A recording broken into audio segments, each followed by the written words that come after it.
Hello and welcome to Nintendo Pals Podcast, episode 36. Tonight, we're talking Pokemon Snap, Nintendo numbers for 2020, and if you want Metroid Prime 4 so bad, why don't you make it yourself? That and more.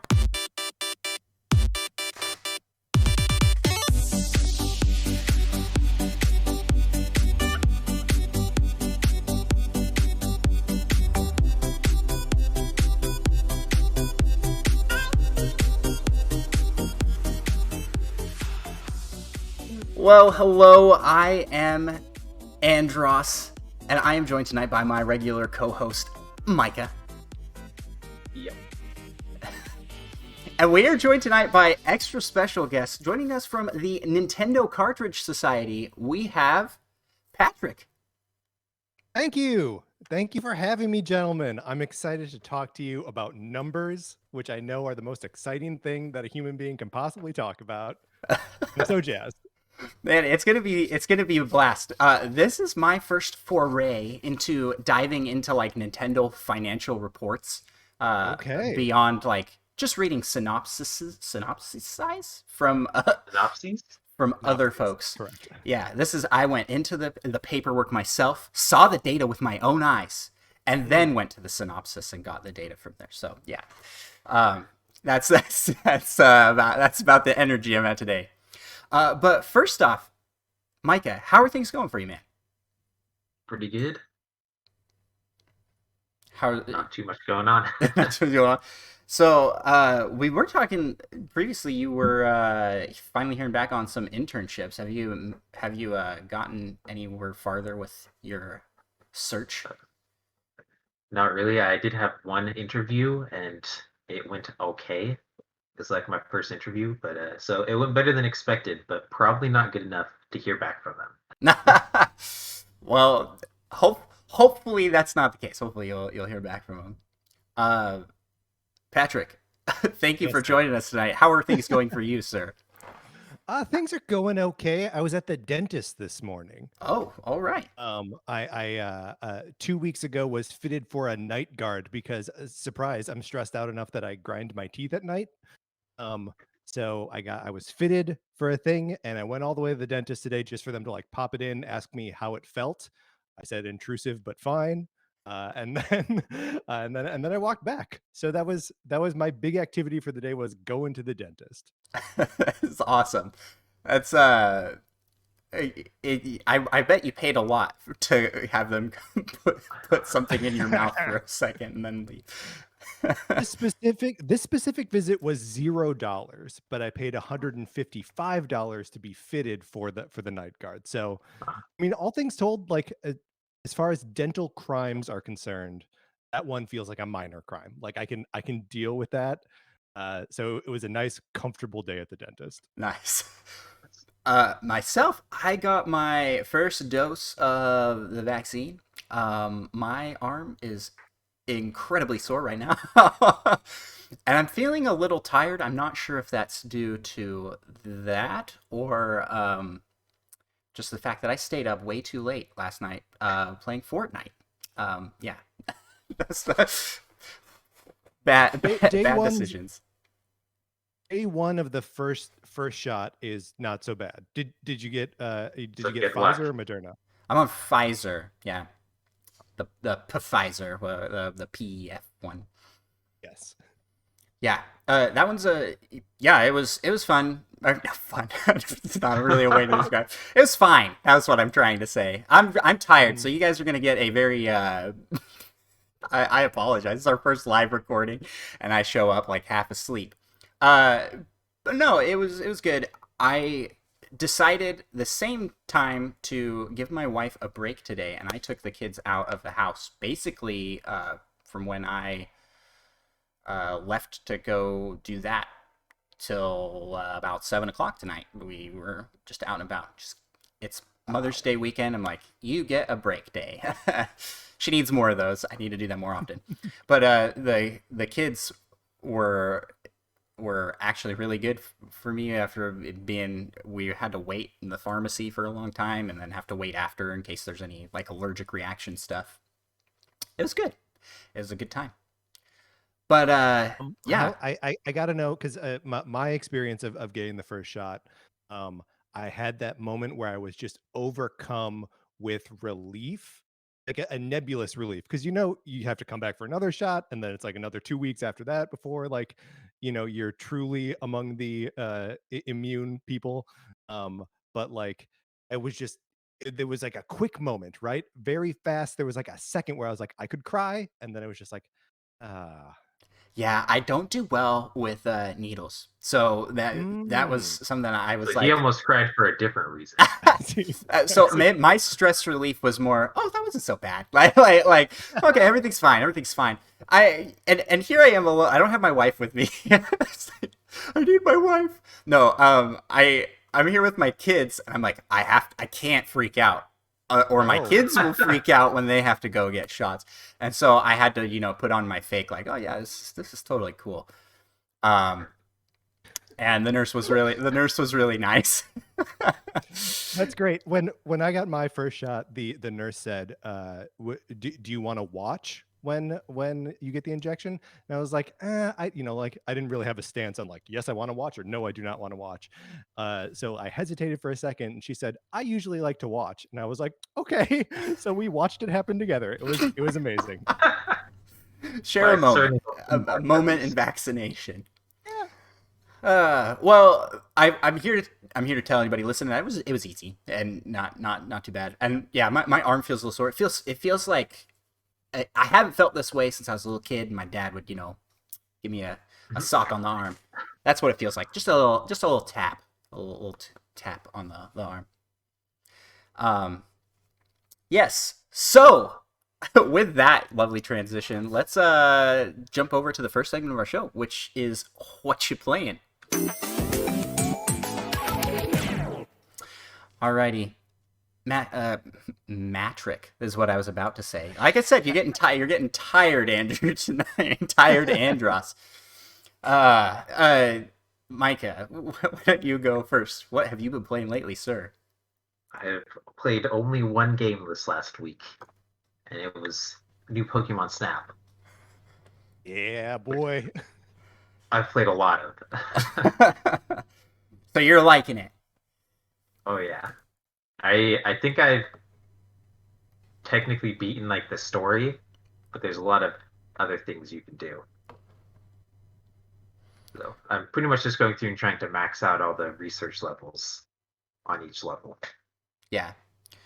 Uh, it's, I don't know how spoilery we want to get with our talking about it, but there's a lot of stuff I want to talk about with it. So I'm gonna just tag this section as a spoiler. Tag. Spoiler. Wow. Yeah. So I have just gotten to the part where I have discovered a secret fifth Pokemon. Pokemon. Illumina Yeah. Pokemon.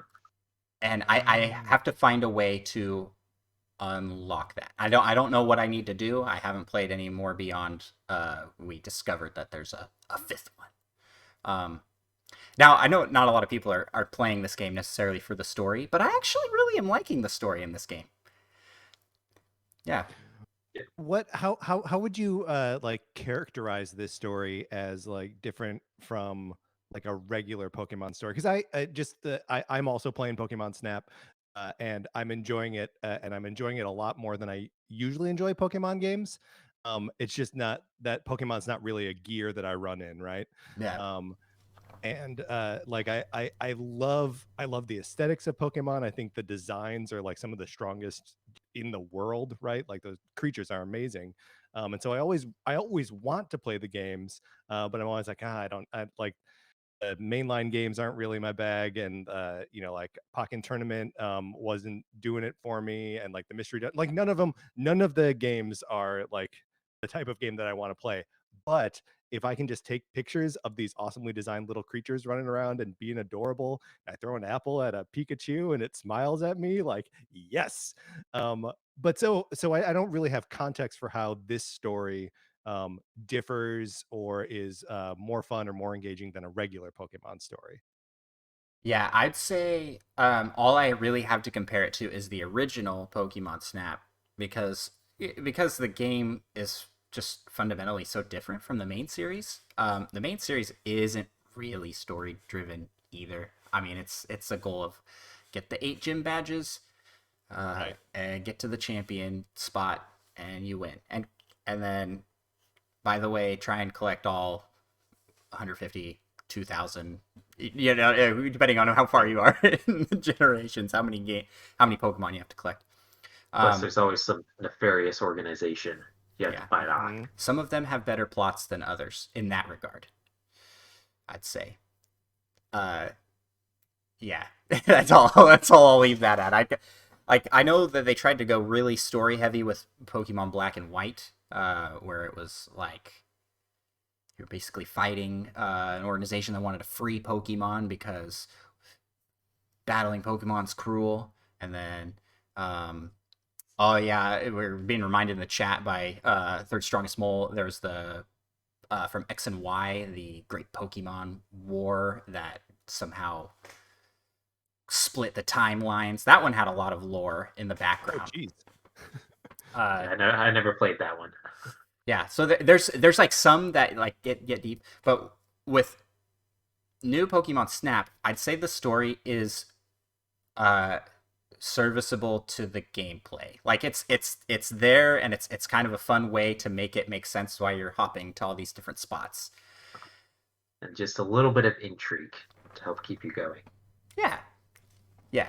Cuz you're like I really I do get excited at the end of a level when the professor's like, "By the way, all your research has helped me discover something new. We'll talk about it when we meet up at the lab. I'm sure you'll be excited." I'm like, "Oh yeah, what am I getting next?" Like, yeah. So I am enjoying that aspect of it, I'd say. But you All say right. you're a newcomer, Patrick. So Yeah, what are yeah. your thoughts? I did not play the original on Nintendo 64. You know, I was just like on the edge of aging out of like the appropriate like Pokemon like age range when Red and Blue came over.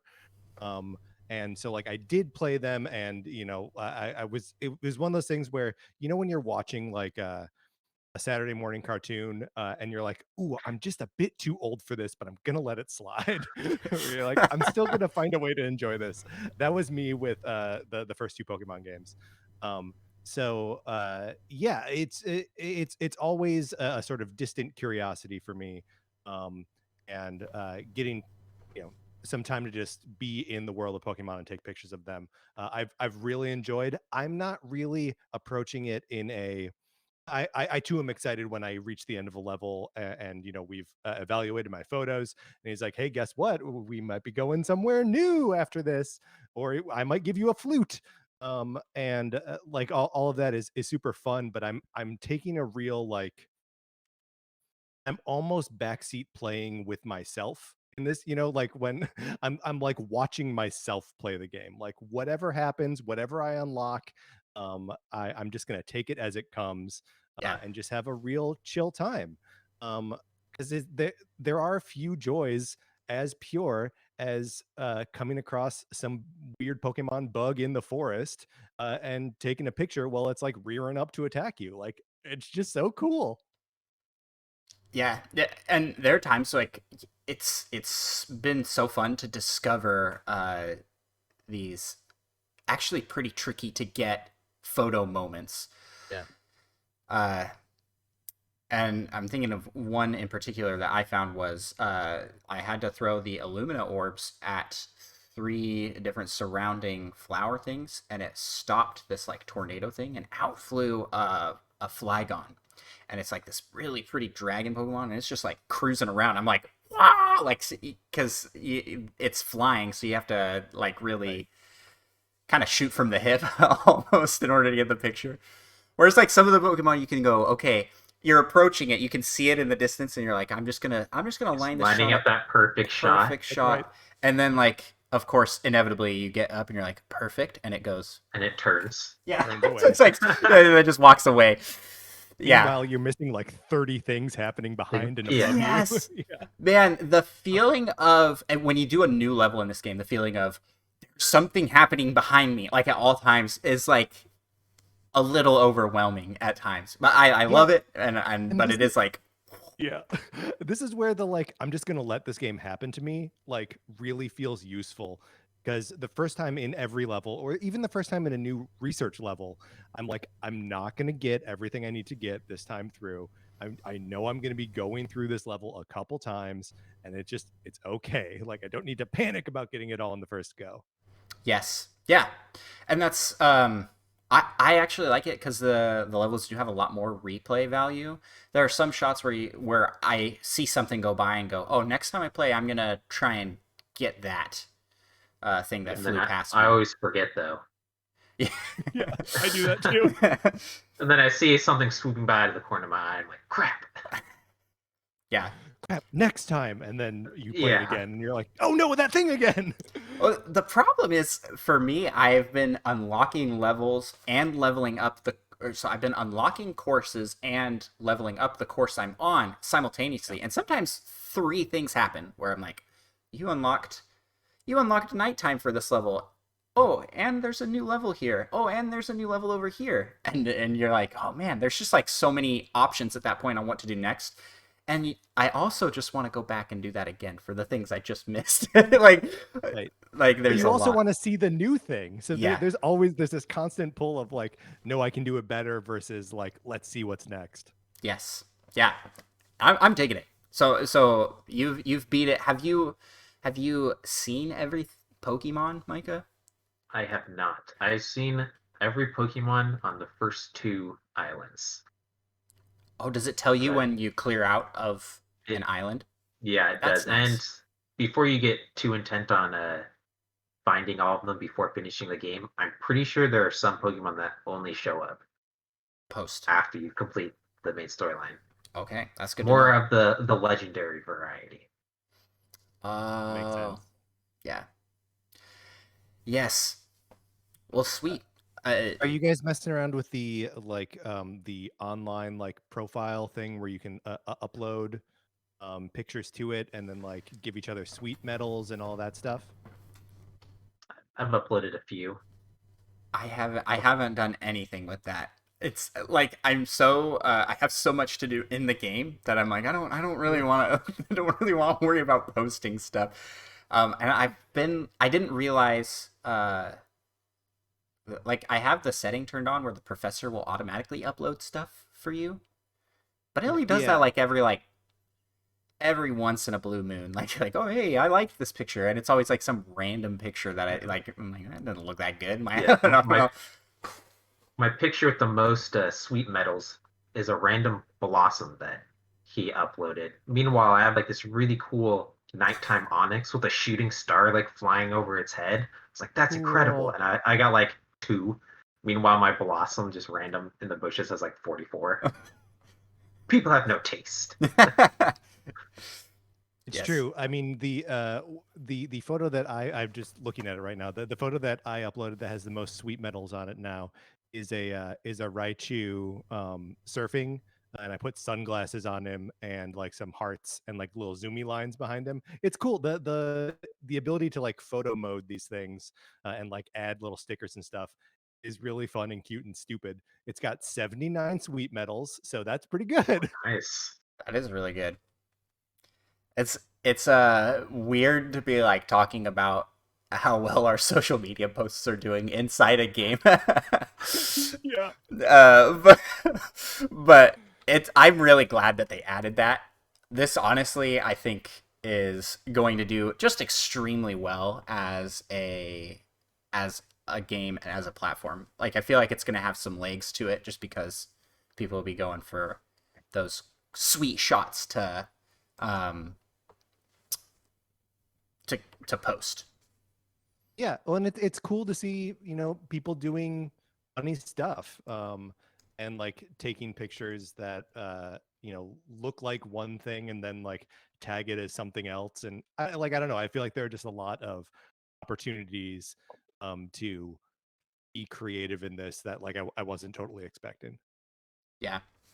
Yeah, I'm really digging it. Uh, Anything else you wanted to shout out about it, Micah? What's your best scoring photo? That- Oh, that is a secret Pokemon that I will not tell you, and I think it's 5900. 5,900. Wow, that's pretty good. I haven't broke I haven't broke the 6,000 barrier for sure. I have gotten a couple. I think the Illumina Pokemon actually score higher than regular They do. Pokemon. Yeah. Uh, so if I'm talking just regular, I have gotten a couple, and like I got a 5,000 on a what was it? It was something random. Like I didn't think it was The going to perfect score Bidoof. so high. Like a Machamp flexing, I think. Um, They always flex. yeah, yeah, yeah. Not even When are like when they? they're fancy poses. I know. When are they not flexing? When he's like does a this and this at the same time. Yeah, sure. Gets both of them. Oh yeah. uh, yeah, that one was a pretty high scoring one, and then I got one of like a Magikarp that was really like a really crisp picture of a Magikarp that scored really high. I just don't know why. Yeah. 'Cause- My crowning achievement though is I took the perfect picture of a hoo hoo. All my all the stats on it were like maxed out and ended up Oh. being like 4500. I mean, I could have got like a cool background technically and like other Pokemon in the background, but I just ended up centering it so perfectly, and it was apparently the perfect size and looking right at me.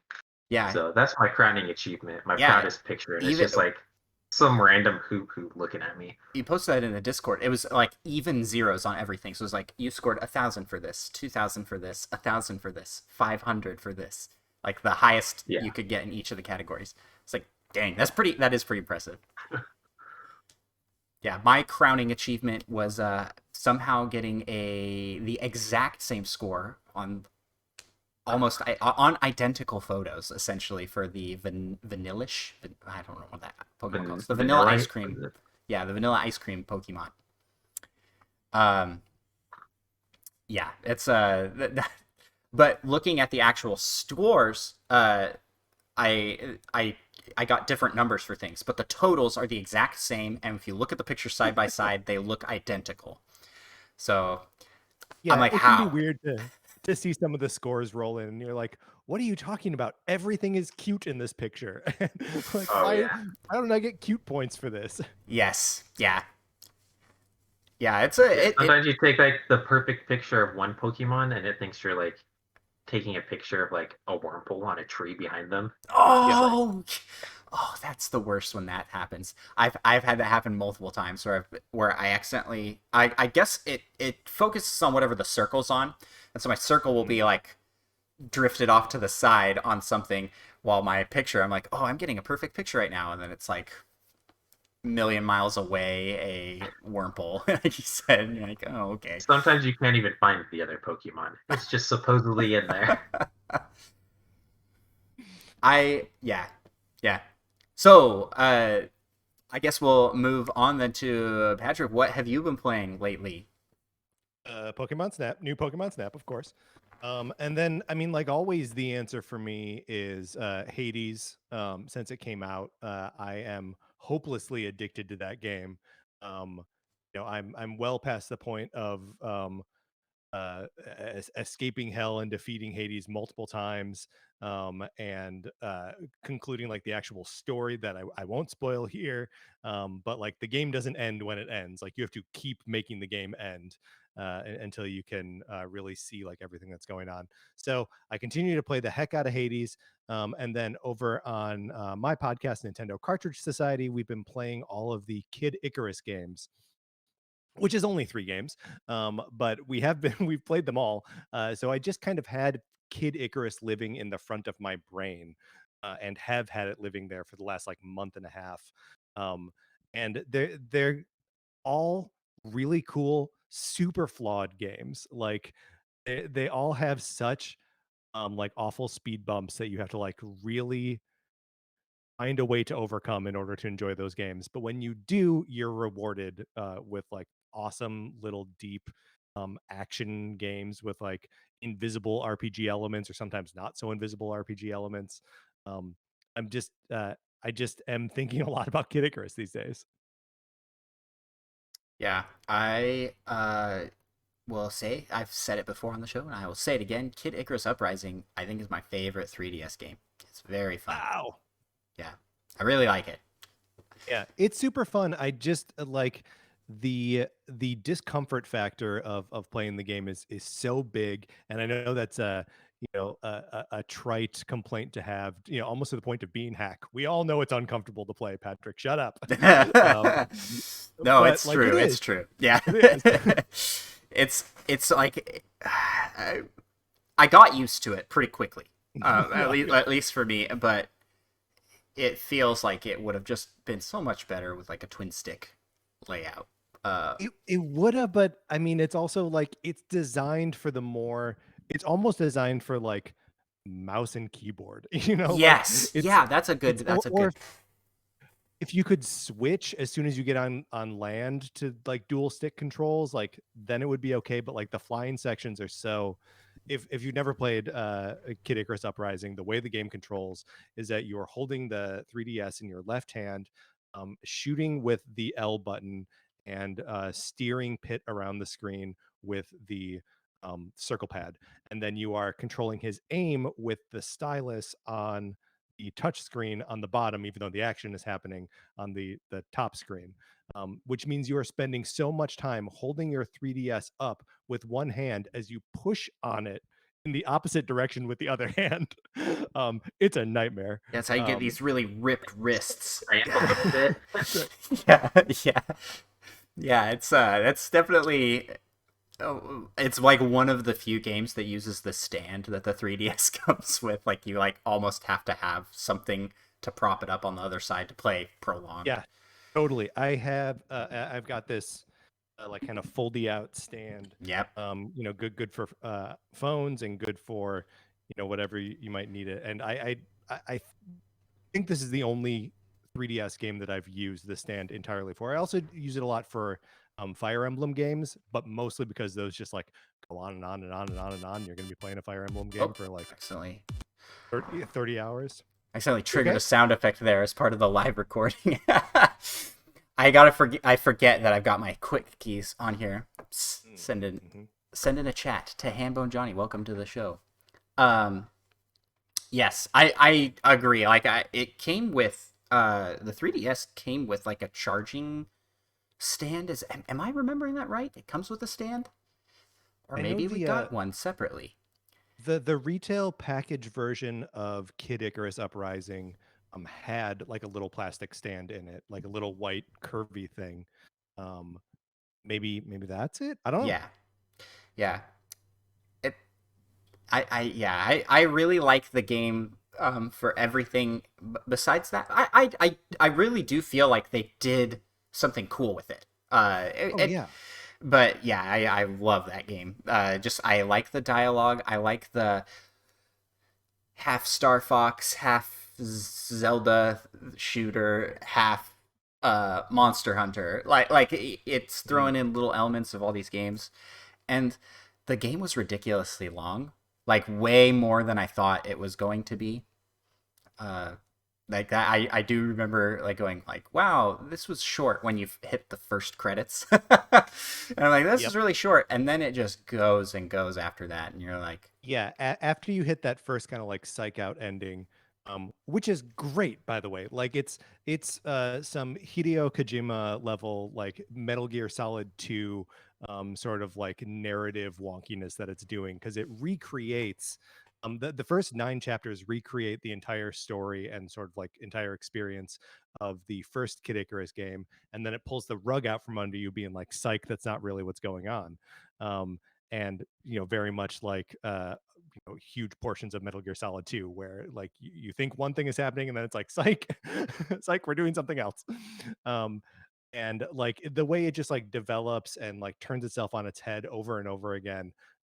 Like I wasn't expecting the narrative of Kid Icarus Uprising to be something that I'll be talking about for the rest of my life, but I think I will. Like, it's just that good and just that like unexpected. Yeah. The writing is so good. I did Writing's really good. like it. Voice acting's wonderful too. Mm-hmm. Yes.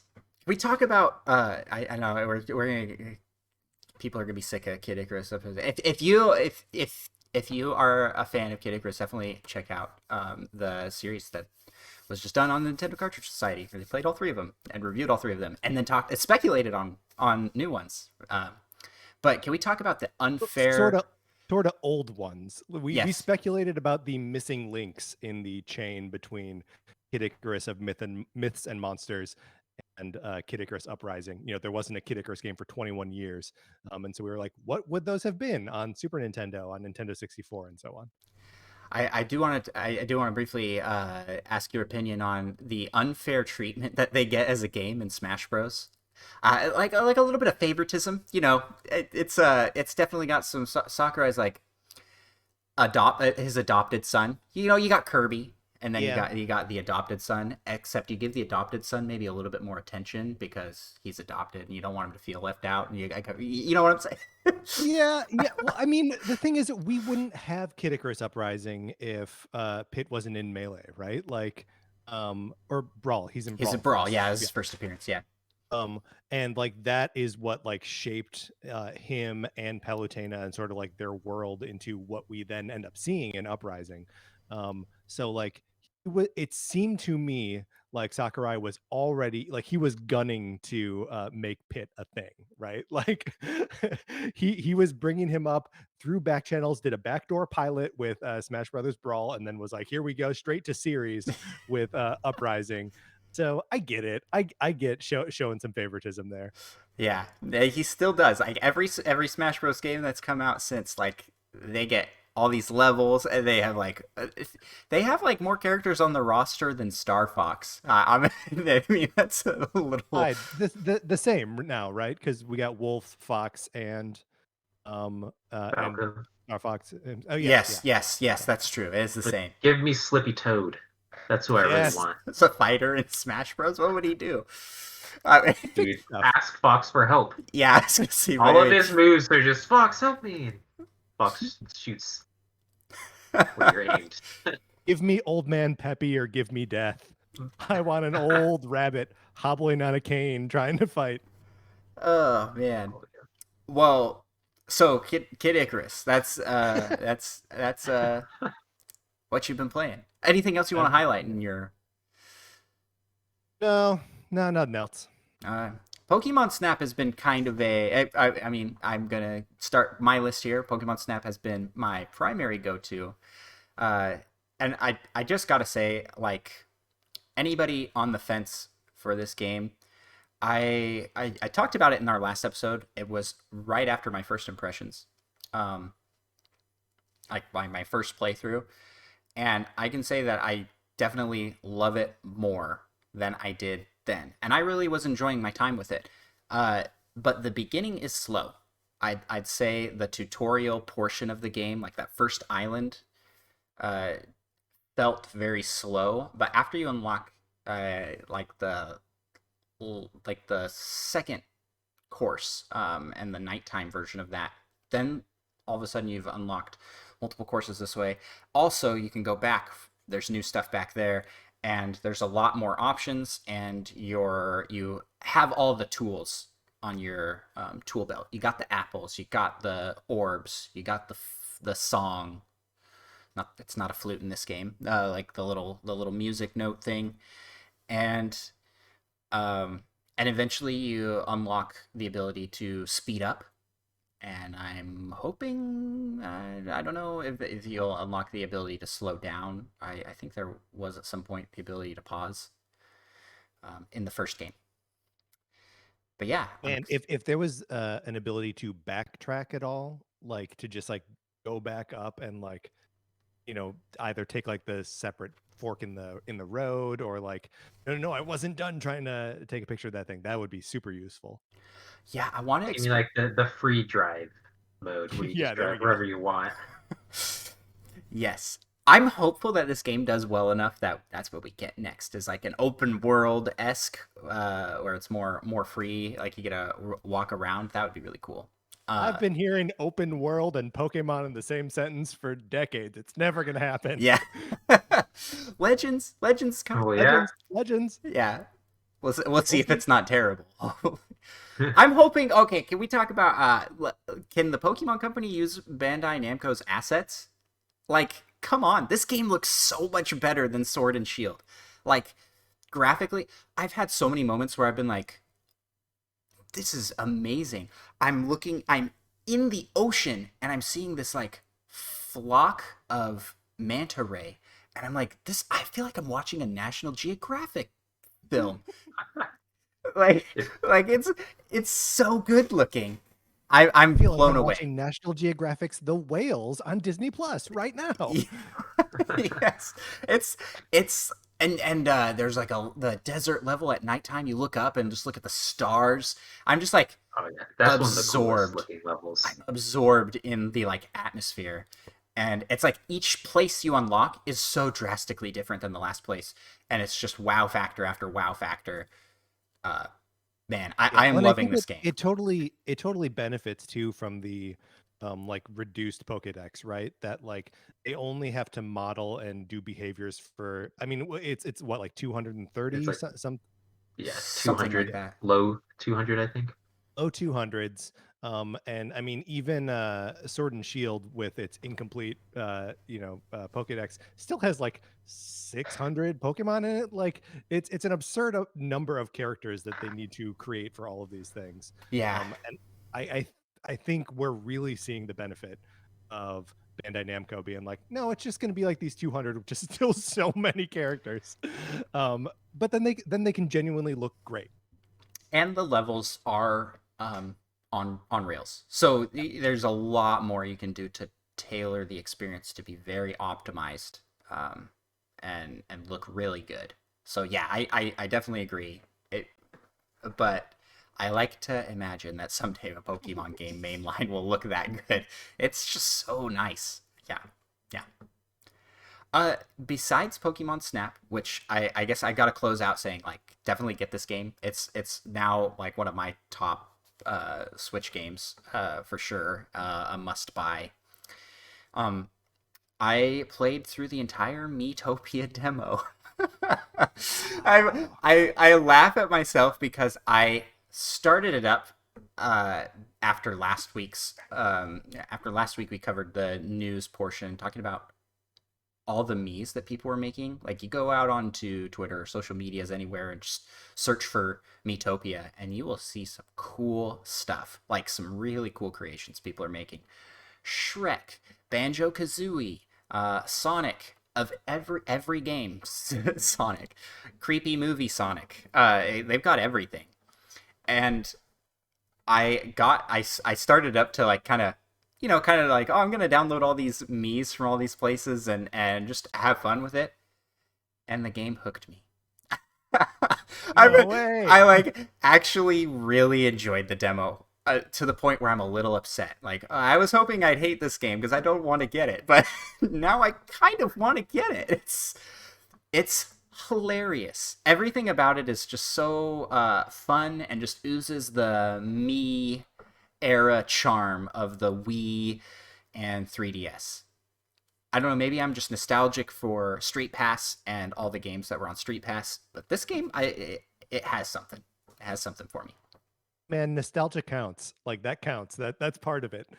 Um, I love that the meme maker and especially the new like makeup and wig options are part of this demo, which means that everyone who owns a Switch and has internet access can be making these things.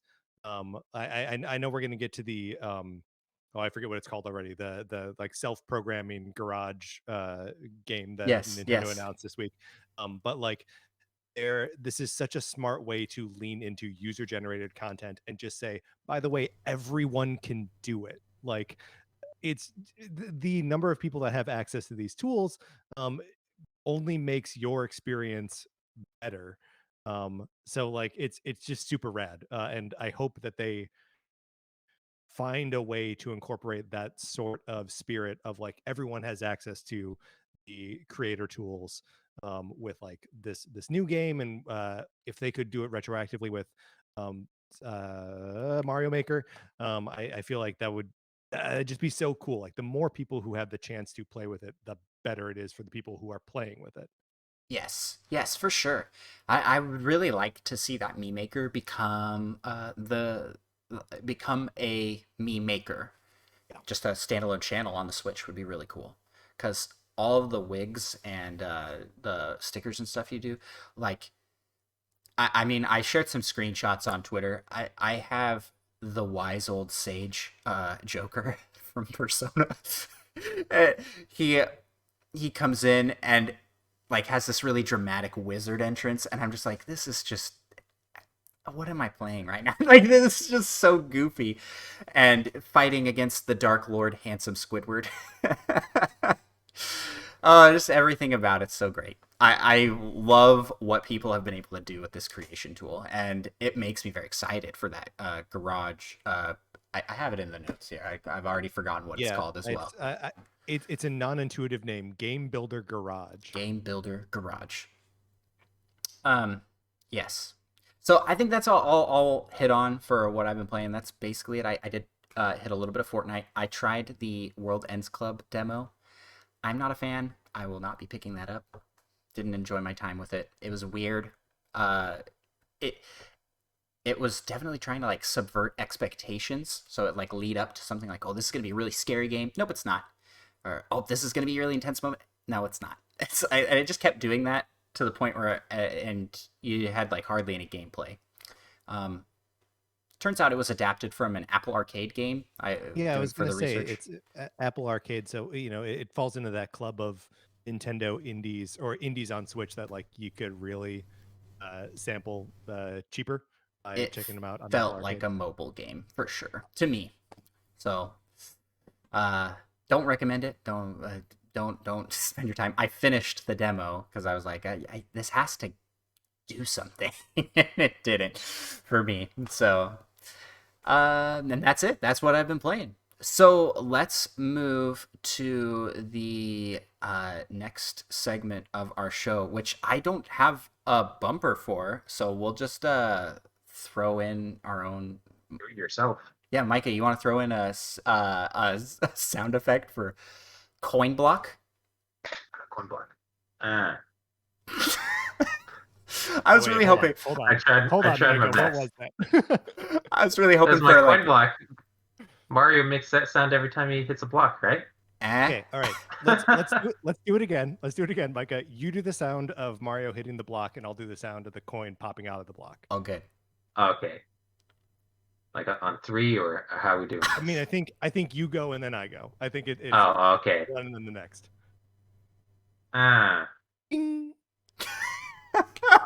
That was pretty good. Right? That was good. That was good. I might have to just clip that out and use that for this segment. Well, this is a only financial segment. So we're gonna be talking about the Nintendo financials for 2020, and we've got some numbers, guys. Some big numbers to talk here. Very big numbers.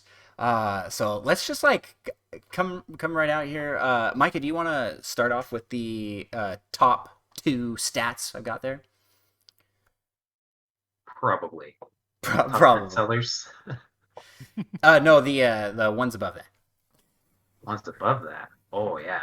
The Nintendo Switch sales last year. Yes. Of 28.8 million, bringing it to a total of 84 million. 84 million Switches sold. That's an incredibly good number. It's past the Game Boy Advance in sales and looks on its way to pass pretty much everything Nintendo's come out with. Even getting up there with Wii in lifetime sales. Well, and just a point of clarification, it's 28.8 million, not 20.8 million. That is a higher than their expectations for the year, which were revised up halfway through the year.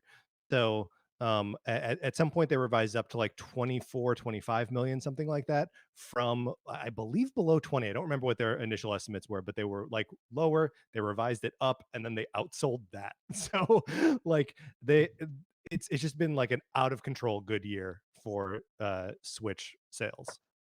Yeah, it's Yes. been a super strong year. It's coming to their like fourth year, I guess third or fourth year, Mm-hmm.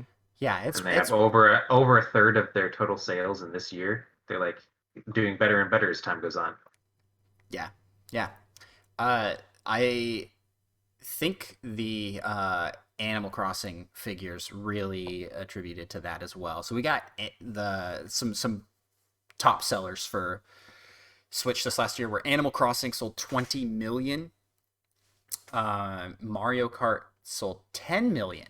Now that surprises me. Mario Kart 8 Deluxe uh, was half of what Animal Crossing was.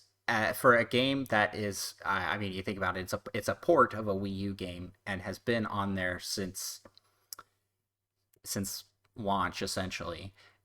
It's like it's selling very well still, like very well still.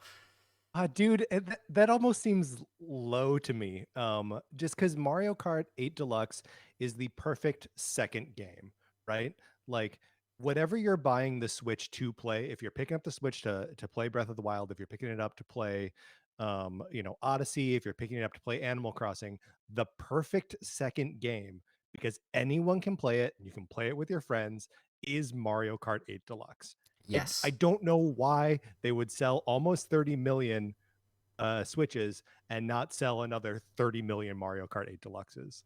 that's true when you look at it. When you look at it from that 1-to-1 perspective, and I think the number also gets a little bit inflated at Black Friday time because that's usually their bundle. Is Mario Kart, but like not enough to say 10 million. Like we didn't sell 10 million Switches on Black Friday alone, right? I wonder how much of that is second Switches. People who are picking up like Switch Lights or just replacing their older model Switches. I've got a launch day Switch, and I'm waiting for whatever kind of upgrade we get in the future. Switch But like the Pro, yeah. Switch Pro, Switch Advanced, Super Switch, whatever it is. Switch Um, Advance. I like that name. I haven't heard I that love one. Switch Advance. Uh, but I mean, even the one that's on store shelves right now is improved from the one that I have. So, um, yeah, I wonder how much of these Switch sales are second household Switches. Yeah, especially with Animal Crossing. Mhm. Animal Yep. Crossing. Well, I was one of those people. We got a second Switch for Animal Crossing. We got a Switch Lite. Um, yeah. So along with Animal Crossing and Mario Kart numbers, we got 3D All Stars coming in at 9 million and Ring Fit at 7 million. Ring Fit, I think, is number 11 on the list. So we're not going to talk about it specifically, but Ring Fit, like, Good for Ring Fit Adventure, yeah, man. yeah, it's that's really cool, and it is a good game. I definitely think it deserves to be up there, and I hope that this means that we get more games like that. Or like, we look at a lot of these numbers and go, oh, they've solidified their self as a pillar at Nintendo. Like Animal Crossing went from C tier, B tier to S tier, uh, just because it's selling so well. Uh, but we're talking Ring Fit came as like that one-off peripheral sale. Every system's got that. You got the Wii Zapper, you got um, The balance board, baby. the Balance balance board, board. yeah. I was saying, what's the track and field one? The mat that Oh came yeah, the with Power track and Pad. field. Yeah. Yes. Uh, you got all those weird ones, but Ring Fit has like just run with their like they've come up the list like they've It's a established themselves as the Nintendo peripheral, right? Right. it's another one where I almost feel like it seems kind of low or like on the lower side than what I would expect. Just because it was you remember when Ring Fit Adventure sold out initially, yeah. and there was a period where like you couldn't find them, and they were on the resale market for like 3 times. Like there was a little bit where you couldn't buy a Ring Fit Adventure, not used, but like from a third party seller for less than $200. Like just absolute insanity.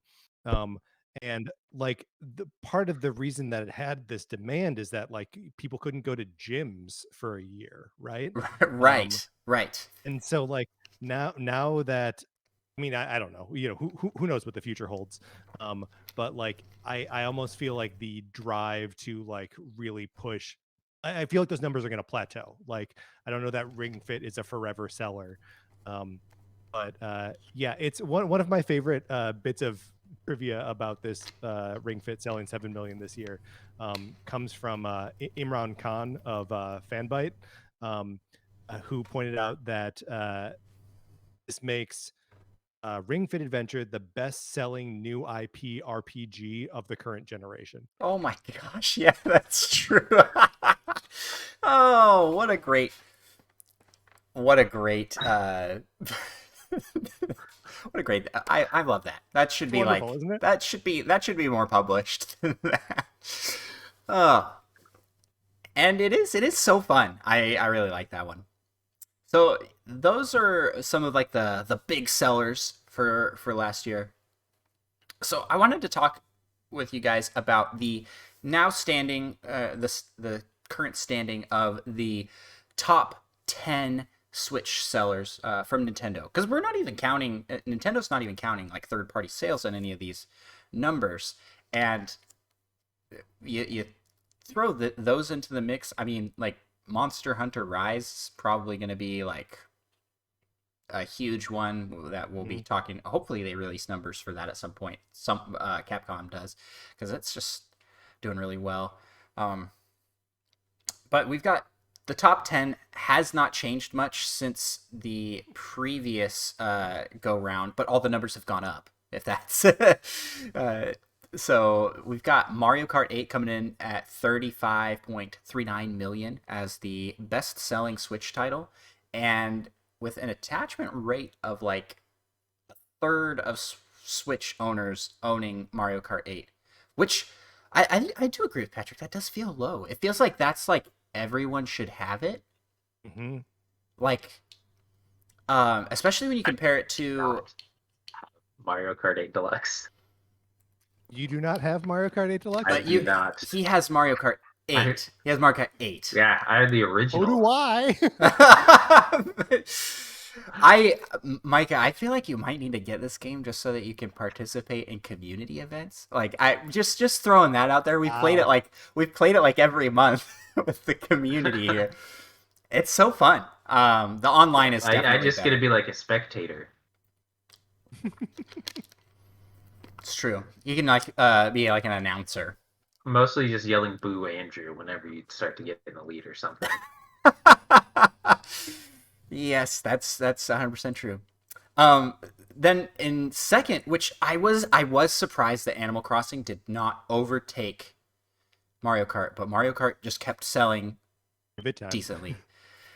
I don't know. It seems like hasn't the gap gone up between these two? I feel like they were within 1 million of each other, and now the gap is 3 million.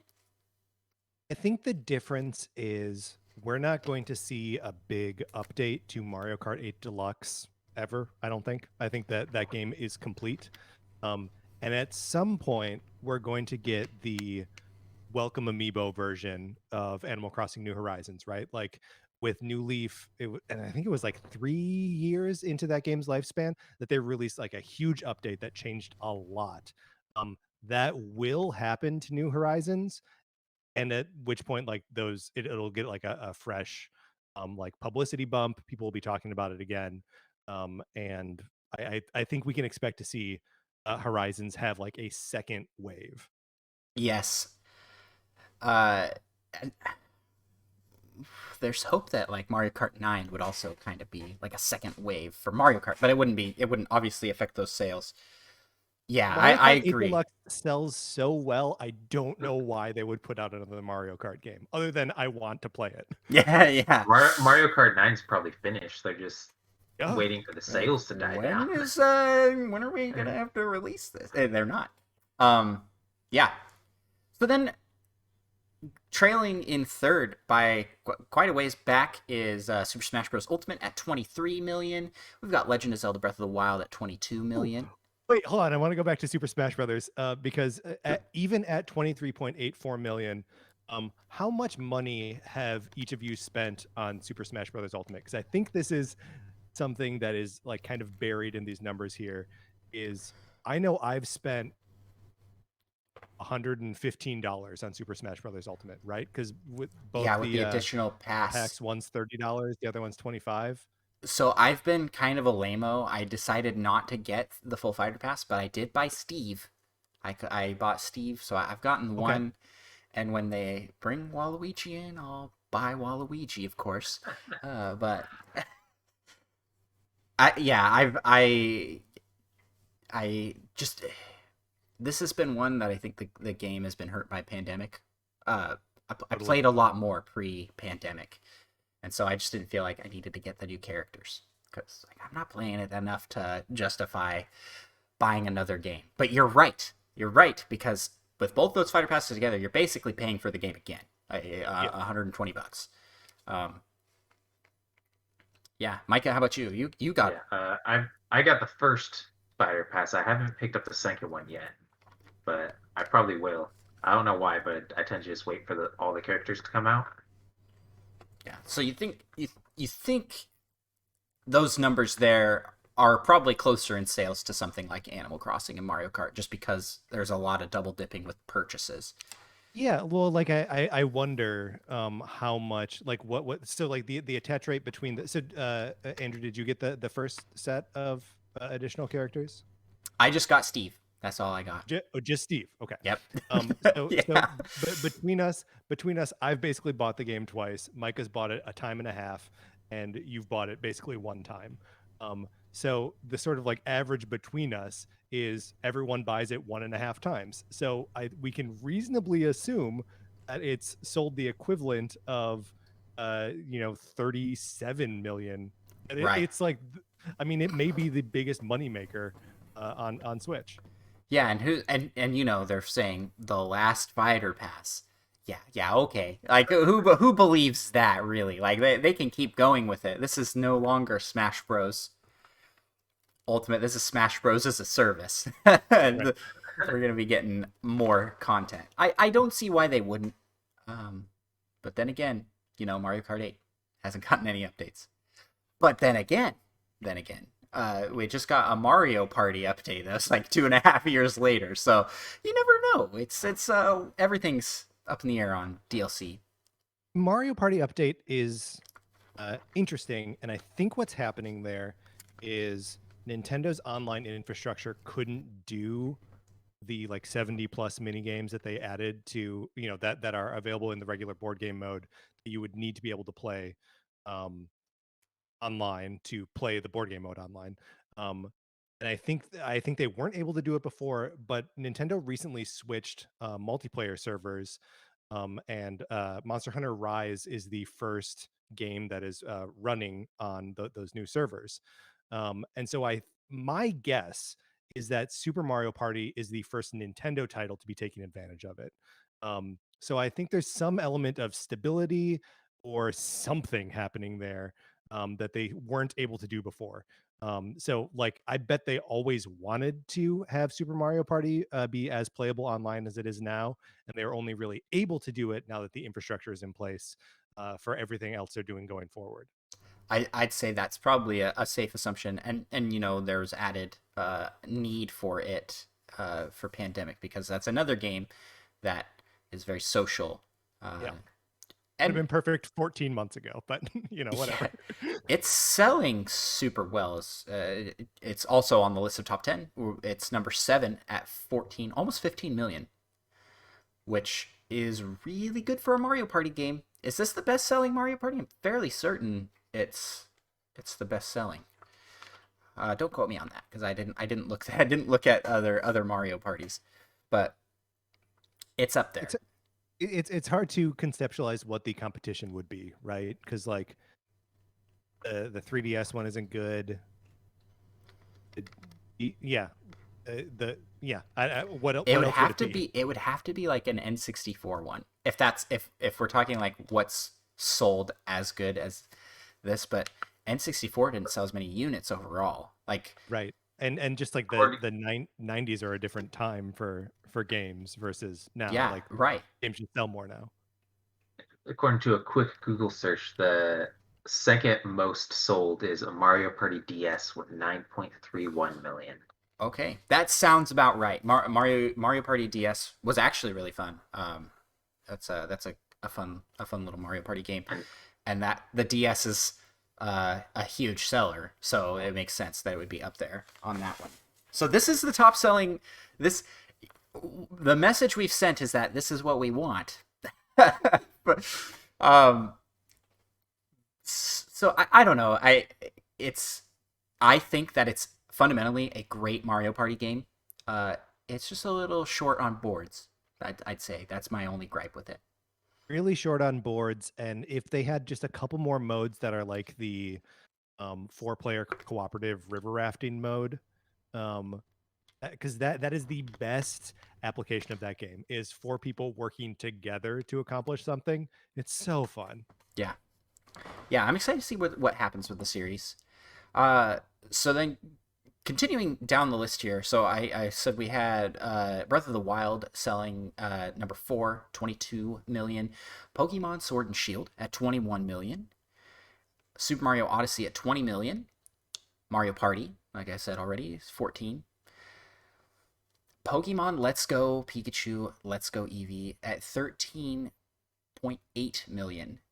So we have 2 Pokemon games up in the top, and I would say that these are some of the I don't want to diss on these games too much because just because I do know people have enjoyed them, but I'd say that these are some of the lows in the series for me. I wasn't a fan of Pokemon Let's Go's Pokemon Go's style, but it definitely introduced a lot of newcomers to the series in an easy to entry format.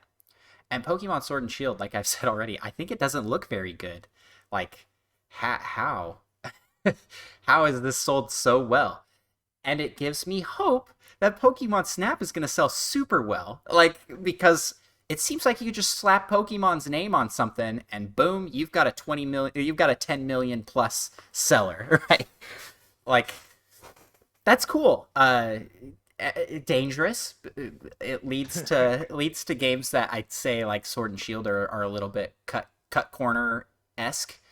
But Pokemon Snap, I'm really enjoying. I think it's a very fun game. So I'm hoping that the spin-offs, we get more spin-offs like that. I'm hoping that the money going towards it is what? Hey you Pikachu. Hey you Pikachu 2. Yeah, there we go. Oh, yeah. If they don't put that on phones, there is something seriously wrong at the Pokemon Company. And then we have Splatoon 2 coming in at number 9 and New Super Mario Bros. U Deluxe at number 10. And guys, please go buy Ring Fit Adventure so that game is not on the top 10 list. Like, seriously, that shouldn't be here. Get that out of here. That's a bad game. It's a good game. It's a good game. It's just not a good port. It's my thoughts. I did not buy it. I refused to buy that one. I bought Mario Maker 2, which is that game and more. And less, you can't be Nabbit in Mario Maker 2. That's true. That's true. A fair point. Is there a Peachette? Peachette was the name of that character, right? That Toadette turns into. With I'm sure someone made a level of Peachette, right? Like pixel art. I'm sure. You're right. Actually, I'm sure Nabbit's in there somehow. Everybody's been doing. They've got all sorts of stuff. It is interesting to not see Mario Maker 2 in the top 10. I 12.21 million for Splatoon 2 is a lot of units. That's a successful game. But I don't the positioning of Splatoon 3 as like their 2022 like big game is so interesting to me. Like I don't totally have my head wrapped around what Nintendo thinks of Splatoon as a franchise. Like um it's it's in the top 10, so it's not impressive. But there are two games on this list that are over 30 million sellers, and then another four that are over 20 million. Where it's just like, I don't know, that it makes 12 seem like not that much. Yeah, it does, but then you got to think about like all the other IPs they have and how big Splatoon has gotten in such a like it's a very successful new IP. Like that's yeah, and yeah, it's weird that they're getting such a close cycle of new games. And I do not understand what the thought process is there because you got Splatoon 2. I didn't think Splatoon 3 would be on they didn't I didn't think that Splatoon 3 would be on Switch. Yeah. Yeah. And I think like that feels true, right? Just like we don't expect there to be another Smash on Switch, right? Like you expect these things to kind of come like once every generation. What I think Splatoon 2 really is a like Splatoon 1.5, right? Like they didn't want to just port it from the Wii U. But it's not, it's not radically different from the original game. I'm expecting Splatoon 3 to be like the real upgrade, the real sequel, that really makes a meal out of there being a new Splatoon game. Yeah, we got Third Strong Small in the chat said Splatoon is also still new to a lot of people because Mhm. Splatoon 1 was on the Wii U, which it sold really well for a Wii U game. Um, and they brought it over. Like you're absolutely right in that this is like Splatoon 2 is almost the entry point for Yeah. majority of people that are fans of Splatoon. So yeah, that it does make sense. But keeping on that same like thought track here, I wanted to look at the top 10 Nintendo games ever for sales and talk about some of these numbers because you start comparing numbers to some of like the all time and where some of these Nintendo Switch games fall. I think only we've got two Nintendo Switch games in the top 10 ever. So, looking at those, we've got number 1 is Wii Sports. Which doesn't actually count. Right, because it's really just the number of Wiis that were sold in the United Yeah. States and Europe. Yeah. Yeah, but we'll get to this. 83 million. It's such a big number. It's so big. Well, we'll get to this though. Super Mario Bros. For the NES. I feel like this makes a lot of sense, and this should be the best selling, like always. I don't know, video games hopefully become so big that that's not the case, but like there's just something wholesome and cool about the OG Mario being the like best selling Nintendo game besides Wii Sports, which doesn't count. Like it's the best selling Let me ask game. you this: when I bought the Super Mario Brothers Game and Watch last year, did that contribute one more sale of Super Mario Brothers to this number? I believe this is just NES cart sale numbers. I believe. I didn't super verify my numbers there. So Yeah, because I mean I would assume that also like virtual console sales and stuff would be on here too. I yeah, don't know. that's a good question. I will do a follow up. I'll bring it back in next episode. I'll verify that I'm those so numbers sorry are to coming. spring a hard question. I'm sorry. No, it's fine. Like that's a good question. I hadn't really thought about it too in depth. I was just like, yeah, this is how much it sold cartridges on the NES, which 40 million's crazy. So it must, right? I think it must. Yeah. Then we have Mario Kart Wii, 37.38 million. So 37 million for Mario Kart Wii, which wow, super great. And right behind it is Mario Kart 8 Deluxe for the Switch at 35, as we already talked. And it is coming up. It's going to pass it. Like, Mario Kart 8 Deluxe is going to become the definitive Mario Kart over Mario Kart Wii. So put away those Wii wheels. Unless they And release Mario Kart 9 like tomorrow. yeah, I just don't know if Mario Kart 9 at this point could sell as well as Mario Kart 8 Deluxe has sold. I'm saying, but that would cut the legs out from Mario Kart 8. I don't think That's right. people would keep buying that. Yeah, Mario Kart 9 was coming out very soon. that's true. That's true. Uh, Something to note here is that like that game hardly goes on sale ever. Like I don't think I've ever seen a Mario Kart 8 sale. I've seen it bundled with the Switches for Black Friday. Yeah. And Mario Kart Wii, I was at a GameStop the other day. The other day being a couple few weeks ago. And it costs like $60 for a used Mario Kart Wii. Like Wow. would just go buy Mario Kart 8 at that point. But You gotta have a Switch. Hmm. yeah. And also, even though like the Switch comes with 2 controllers by default, right? Like I feel like people just have Wii remotes. Like they're just everywhere. Yeah, you like search your couch cushion, like, oh, there's a Wii Yeah, remote in yeah. here. Exactly. You're trying to pack up stuff to move, and you're like, why do we have 18 Wii remotes? This doesn't make any sense. Yeah, like you can always play. You can always play 4-player multiplayer on Mario Kart Wii. Like, just you always can. Yeah. That's the thing. Coming back to it, Mario Kart is the game everybody has because everybody will play Mario Kart, and especially for Wii and Mario Kart 8 Deluxe, the online functionality, in addition to the local multiplayer, there's just so much you can do with it that it's like a staple. It's something you have to get for the Switch if you have a Switch. Then we have next on here, and this is where I was coming back, where we were talking about this, Wii Sports Resort coming in at number 5. Now, you can't tell me that one doesn't count. And this is number 5 top-selling game of all time.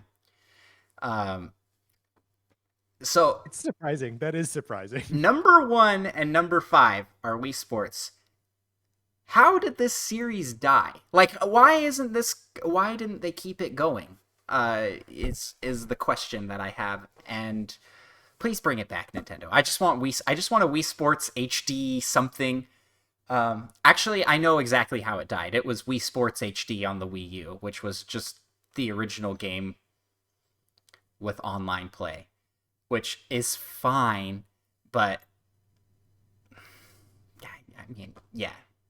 I mean the whole Wii series branding, with sports and play and fit and music, all of that is just they've moved so far away from that in like with the Switch. They've moved back towards all of their like face brands, right? Like you see Mario, you see Mario's face, you know what he is, you get it, you're excited to play it. Link, same. The Splatoon dudes, same. And it's just like, and even like Animal Crossing, like you see Tom Nook and you're like, I got it. And I feel like the branding or like the character recognition of a Mii is just a less compelling sell. Even though I like Mii's, and like they're identifiable pretty immediately just by looking at them. They're not Mario, they're not Link, Yeah, we talked about it at length in our last episode with Justin, and yeah, it's one of those things where it became kind of the face of the Wii, and I think when they wanted to backpedal from the Wii U's flop, they got rid of them. They're coming back though, so I'm hopeful that they come back here and go, wait a second, these games sold really well. Why don't we make a sports game again with the Mii characters? And see what that does. I do think it would sell very well. We're getting almost to a point where Wii stuff is nostalgic. You're going like, man, I wish I could play Wii bowling again with my. Yeah, you're right. With my So we were talking about old age before we started recording. Oh, when the Wii gets nostalgic, that's when I'm like, oh gosh, what happened? This is retro now. Like I got Clubhouse 51 games for the bowling game. Guys, I did. I was like, oh, bowling on the Switch. Yes, we're getting Wii bowling back. It's not as good. It's not as good. It's fun. It's fun. I love Clubhouse 51 games, but nothing's gonna beat Wii Sports for that kick. This has nothing to do with numbers at this point. I'm just talking about nostalgia on these different games. Hey man, I'll say it again. Nostalgia counts. It Nostalgia counts. It's real. sells. Nostalgia sells stuff. So yeah, that's number 5. Then number 6, Animal Crossing: New Horizons, which is about to overtake Wii Sports Resorts. That's how you know it's a good game. If it's about to take Wii Sports. Then we have number 7, Pokemon Red, Blue, Green at 31 million, and New Super Mario Bros. At 30 million. Now this is the one for the Nintendo DS, the first one. Sold 30 million copies. And then New Super Mario Bros. Wii also sold 30 million, a little less in the decimals. And last would be Tetris for the Game Boy at 30 million. And I've got to say, when you look at this list of numbers and where things fall, I can see some of these new Pokemon games coming out hopping up into this list. Pokemon Sword and Shield, if it had just been a little bit more polished, I think could have overtaken it just because of the success of the Switch. Plus the brand, the combo, which is what happened for Animal Crossing, right? Like Animal Crossing was kind of I would say it's kind of like not a cult following, but like it had a very dedicated fan base. So much so that when it was announced, that dedicated fan base like just spread like a Tom Nook loan infection, where we're like everybody got super excited for this game, and this game just sold crazy well. Also, timing with pandemic, I think, definitely helped numbers for Animal Crossing. It's just like lightning in a bottle. If you can get that combo on a Switch game, you can get up here into this top 10 selling ever. And that's really cool. Because Animal Crossing came out last year, guys. It's in the top 10 of all time, and it came out last year. Yeah, it's pretty impressive. It's wild. I mean, I think the one thing that always kind of holds back, Switch has only been around for 3 years, whatever. But the thing that holds the Pokemon sales back, and again, two titles in the top 10, so like maybe everything I'm saying is just wrong. But I think they're held back a little bit by the perception of them as like the Pokemon games are traditionally like the handheld games, right? And the handheld market is different from the console market. Like you can buy the kids a bunch of Game Boys and Game Boy Advances that are lower price point, that are more durable, and then you can just load them up with Pokemon games. And I feel like that is still not quite the case with Switch yet, even with the Switch Lite. That like it's still a little bit more of an expensive premium device that you're then putting in the hands of kids. Right. So like, well, you may have 2 Switches in your house. Like if they were Game Boys and they were $80 each, you'd have 3, right? So, but I feel like we'll get there, and like they'll try to get like the price points of these things down. But like that also grinds against the idea of like if Sword and Shield had been more polished, and it's like, well, okay, that makes it that means it's a more expensive investment for them. Not that Pokemon Company isn't making a ton of money off these games, but just like I feel like there's still some alchemy to be worked out there, and I think something like Legends, which is also going to be a more like kind of premium game experience, more in the line of like Breath of the Wild, that we're going to see it appeal to both the like Pokemon handheld gaming crowd and the hardcore dorks like me that are going to want to get into like an open world sort of adventure thing. Right. And right. so I feel like that's the first one that has the ability to like absolutely demolish sales expectations. Yes, for sure. I'm very curious to see where Pokemon Snap falls in the overall runnings, because I do think it's done very well so far. We'll talk a little bit about it in our news segment. But before we leave the coin block section of our show, I just wanted to get Micah. We'll go do a round robin. Overall thoughts on the sales numbers and things we are excited about, things that maybe surprised us. Micah, what do you got? It's kind of surprising just how many I guess old Nintendo games are still in the top 10. I mean, they're all there's NES, Game Boy. Besides that, it's practically just Wii. Yeah, a lot of Wii, But which the Wii is like, it's the Wii. I mean, yeah, with like 84 like million Switches sold, like how are there not at least 30 million Breath of the Wild sold? Like 1 in 4, that seems real low to me. I was Like listening to who buys a Switch and not Breath of the Wild? I was listening to the Nintendo Dats earlier today, talking about the attachment rate, like for soft. They did like the quick numbers on software to hardware, and it's like an average of 7 games per Switch, which Wild, man, that's so good. That's so high.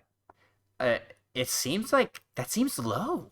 I don't know, maybe because I'm a gamer, you know, like I'm a big Nintendo fan. I'm a Nintendo podcaster. Uh, but 7 games, like I've definitely got more than 7 games myself. And I think there's a so for me, there's at least some people out there that have like 1 game. And I don't know how they do that. Like, how did you go buy a system and only get 1 game on it? Like, I don't I don't get it. It's someone picking it up for Sword and Shield and buying just the Pokemon game and just playing that, you know? Question is, if they bought it just for Sword and Shield, do you think they got all the DLC? Ooh. So it was really like they bought Sword, they bought the double pack first off, which was Oh, $120, dang. and then they And then got the DLC the separately DLC for each. Yeah. Yeah. But I mean, supposedly the NES sold like 62 million consoles. So if the Super Mario Bros. Numbers only counting like original cartridges, that's like 70% attachment rate, which is just Yeah, like way higher than pretty much anything on the Switch. well, it was bundled with the NES for a while. Not all of its lifespan, obviously, but there was my NES when we got ours in whatever year that would have been 87, 88. I don't know. It came packed with Super Mario Bros. Duck Hunt and World Class Track Meet on a single cart. Um, so Yeah. it's such a good cartridge, man. It's so good. Yeah, yeah, it does make you wonder. Like, I was actually doing some like number crunching on here, and I calculated that like less than so less than 0.0001% of Switch owners listen to this podcast. Um, and that's actually a pretty big number of people still. Like that's a pretty big number of people. And I was like, where are all these people? They should be listening to our show. No, I was just thinking about like how many Switch owners there are. Like, you think about how big 84 million is. And you're granted a lot of double up. Like, some people buy them for the whole family. It's like the DS. Like, everybody had their own DS. Uh and then some people just have the one. But still, 84 million, and they're projecting to sell another 25 million, I believe was the number. And it's like, that's a lot of people. That's a lot of Yeah, people. it's 2 Californias is what it is. Wow. Yeah, you put it into perspective like that. And Imagine if all of them lived in one spot. Oh man. then we'd have That'd to be bring back awesome. Street You'd have Pass. so many parties. uh I think it's yes. neat how many and maybe like obvious but how many pack-in games are in here that like obviously Wii Sports, Super Mario Brothers and Tetris all came with hardware, right? And like the reason part of the reason the Game Boy was so successful in its early go is that it came packed in with Tetris, and part of the reason that Tetris is so successful is that it came packed in with the Game Boy. Um, so yeah, it's just neat to consider that 3 of the 10 best-selling Nintendo games are, attached to the hardware that they came with. Yes. Uh, so any final thoughts anybody wants to give before we head out? I think that's good. We have talked a lot about numbers, so in order to try and keep this a little bit more concise, let's move to the Nintendo news. And in today's Nintendo news, we actually have quite a few stories going on here. So, I did not mention this last episode and wanted to bring it up here. Fall Guys got delayed, but was promised to have crossplay. So it was supposed to come to the Switch in July. I don't believe there is a new date set for it yet, but they are working hard to make it so it has cross-platform play. Do we know if that also means the delay on Xbox as well, or Yes. is that Yep. okay? Switch and Xbox both delayed. So it's a little bit of a bummer, but taking time with it to have crossplay, I think is good. And then we talked about this a little bit. Pokemon Snap is selling extremely well. It is #1 in the Switch eShop for top sellers right now. It is flooding social media everywhere. I'm seeing pictures, and I just had to stay off for a little bit because I was like, no, I don't want to see this yet.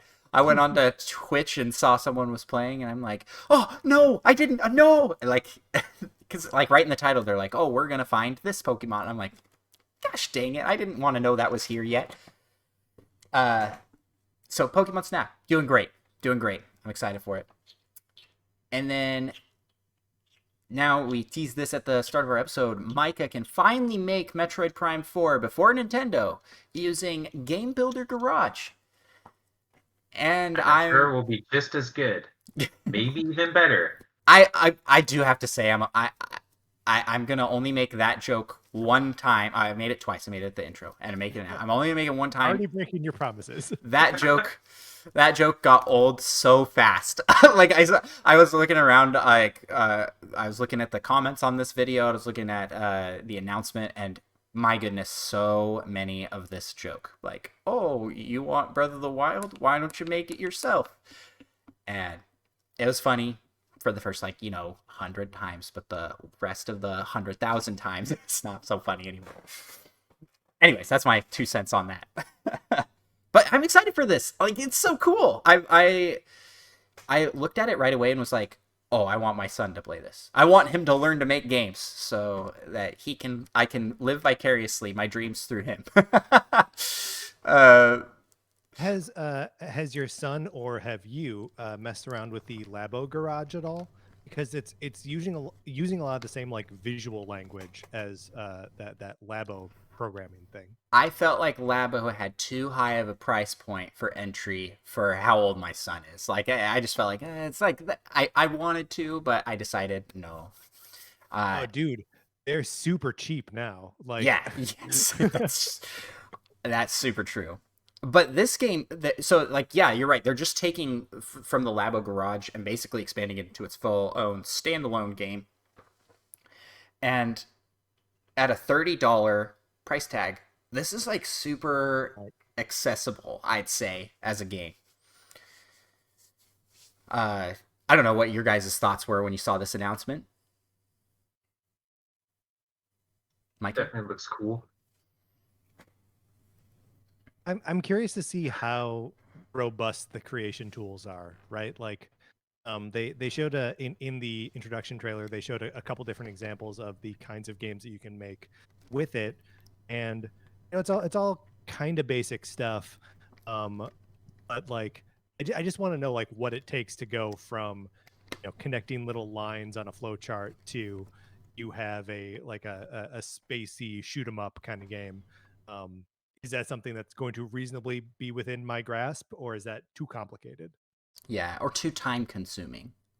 Yes. Is the other, I felt that way for Mario Maker 2. Like, making levels takes so much time if you want to get really into it, and they're doing well designed, and that's basically a game already that you're just kind of plugging in. This is nothing. You're picking your own objects, you're picking your own stuff to attach.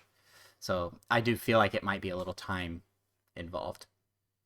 But with the sharing of games, you don't really have to make your own games in this to get your money's worth. You could just play what everyone else is sharing. Because I made like one level, maybe like two levels in Super Mario Maker 2, and they were terrible. I spent like 7 minutes on them, just like the worst levels ever. But I had spent a lot of time playing other people's levels, and I had a blast with that. So I feel like this, as long as there are enough people making quality games, you can get the same sort of thing. Yeah, that's true. I don't think this is going to have as robust of a sharing system as Mario Maker because it's a little less controlled because it lets you like draw your own stuff. I think it's going to be like all code based. Like you won't be able to like go and look at like top sorted things. That's. I mean, God, I really hope that's not true. I really. I mean, one of the big problems with Super Mario Maker is, and in most games with user-generated content, is discovering the good stuff. Right? Like, the original Mario Maker had like that website where you could like share links and then like upload them, and you could play them, like directly on your Wii U that way. But there was no like really easy, other than like sharing codes, way to share levels on Super Mario Maker 2. Um, and I don't know, I feel like there always needs to be like some adult, someone with taste, like being like, here, everyone play this game. This game is going to be fun for us to play. This game is going to be fun for us to play.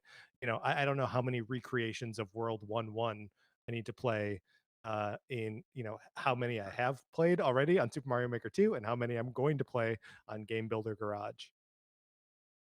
Yeah, it's like I do hope that, but I also know that with how open the content is, I just feel like they're not going to do that because they would have to really be careful with how they moderate that, and it might mess with their rating system.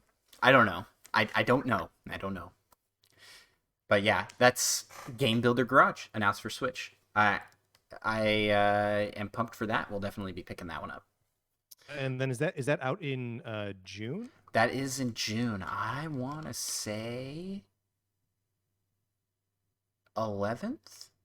I'm just blowing smoke here with a Yeah, guess. the 11th looks like. Man, Nice. yes, Nailed it. that Pfizer shot hasn't knocked out my memory yet.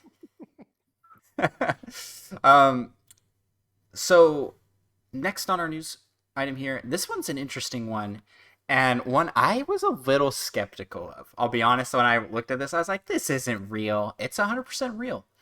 Epic versus Apple. For those who are unaware, Epic and Apple got into a little bit of a like slappy cat fight over who gets the money when they are selling their Fortnite on iOS, and Epic circumvented the payment system to pay directly to them, and it's like some back and forth here.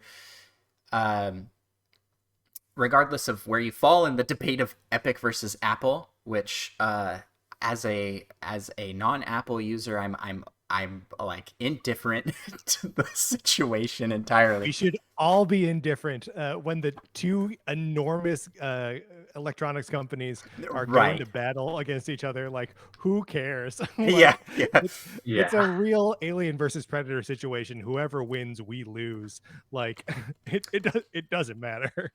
Well, as part of the ongoing legal battle, some documents have been made public that were previously internal only, and one of those was an IP. Oh my goodness, I'm like an IP collaboration plan of sorts, and it has this big image of like, we're gonna do crossovers, we're gonna have The Rock in Fortnite, we're gonna have these sports athlete stars in Fortnite, we're gonna put Kratos in here, we're gonna put Master Chief in here, we're gonna put Samus in here, and you've got a big picture with Kratos, Master Chief, and Samus all on this picture, and it's not in-game art, it's all just like concept art. and it's wild. Like, this is something that we were talking about. This was Kratos and Master Chief were part of the Hunters theme for last season, and I just thought, like, what what will Nintendo's rep be? And I'm like, oh, well, Hunter, it has to be Samus. Samus is a bounty hunter, right? And apparently within Fortnite, they were thinking the same thing. Like, at least at some level. Who knows how far that was going, how the talks with that. But Mike and I were both, like, really hoping. I was like, I don't care. If there's a Nintendo rep, I'll buy it. Like, that's kind of where I'm at. Yeah, it's so funny that, you know, Fortnite and Super Smash Brothers are like the two big examples of, like, we get everyone we want can be in our game. You know, there's anywhere else where you thought there were rules of, like, what characters can cross over into what, Fortnite and Smash Brothers are like, nah, we don't care. No more rules. And I do think it's funny that maybe the one rule left for Fortnite is no Nintendo characters. Yeah. It's so weird because they partner with them so much. Like, they have the special Switches. They do bundles. I think it's there. Maybe they're holding on to it for Metroid Prime 4's, like to be closer, and it'll be like a PR boost. I thought they would do the same thing for Master Chief, honestly. Like, it'd be like, sure. Which wouldn't it have lined up with when wasn't the game the new Halo Infinite game was supposed to come out around when he got into Fort? So I might be just making that up as well. I am not an Xbox podcaster, guys, so I think it was originally slated for April. I think that feels right to me. Yeah. So I feel like these partnerships with Fortnite are a ways to hopefully mutually beneficially benefit. I just tried to say mensually, like, combine those words. Each party, like, they want to be boosting some IP or game that they have coming out, and Fortnite wants to get a cool IP involved with their stuff. So I don't know. Hopefully that's what's going to happen. Like, we're getting. I just don't really see Nintendo allowing Samus to be running around with other guns besides the arm cannon. It'd also just look kind of weird. Why are you using that SMG when you got like an arm a massive cannon, arm cannon that shoots missiles and stuff? Yeah. Yeah. Also, you know, they got plans for Samus, so, like, throw Star Fox down there, throw Captain Falcon down there. They can have guns and gliders and all that Fortnite stuff. That's fine. Yeah. They might do it for Fortnite. I mean, with, like, Star Fox Assault, they've already had, like, those kinds of weapons, so there you go. Like, it fit better. Yeah, but would he be like he was in the Starlink, and he'd be like half the size of a regular human? Like, how would they do that? Like, he's in Fortnite, like, really short. Like, I've got the best hitbox. It'd be kind of like Meowscles, just like a ripped human body with Fox's head. Ooh, now we're talking. Well, that was a cool find, I think, and I didn't believe it at first. I was like, this can't be real, but that's from official internal documentation. There was also a document that came out from Nintendo, how Nintendo documents are coming out as public as part of this legal battle between Epic and Apple. No idea. But Nintendo contracts forbid any ties to the Yakuza. The in real life. I really don't like the game. The in real life organization, not the game. I was confused at first. I was like, if you worked on Yakuza, you can't work for Nintendo? Why? They really hate that game.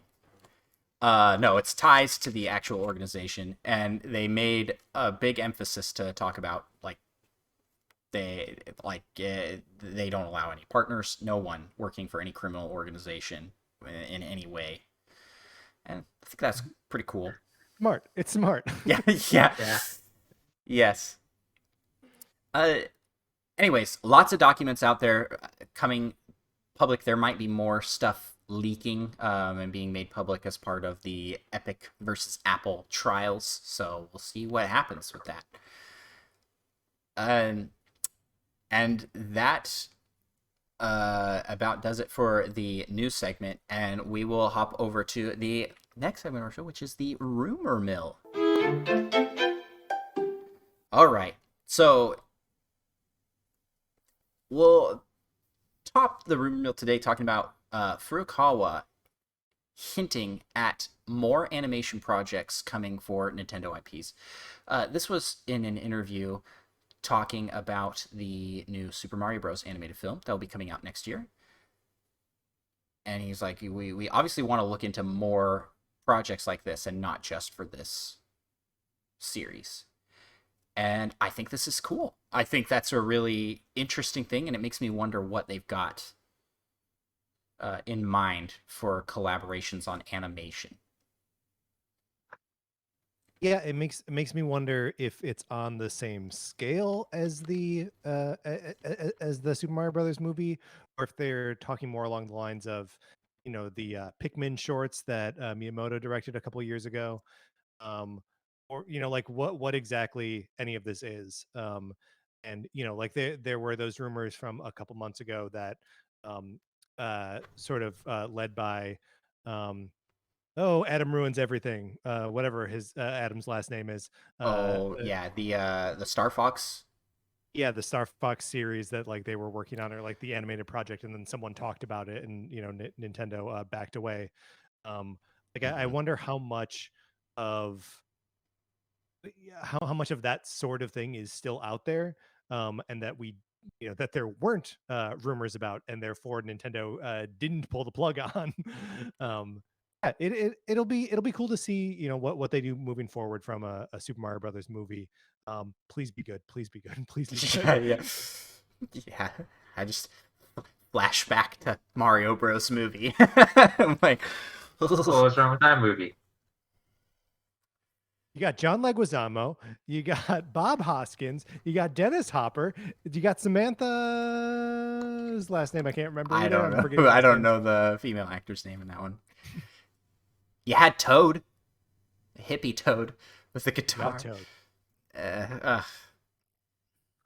don't know. I don't even know where to begin on that, answering that question, Micah. What was wrong with that movie?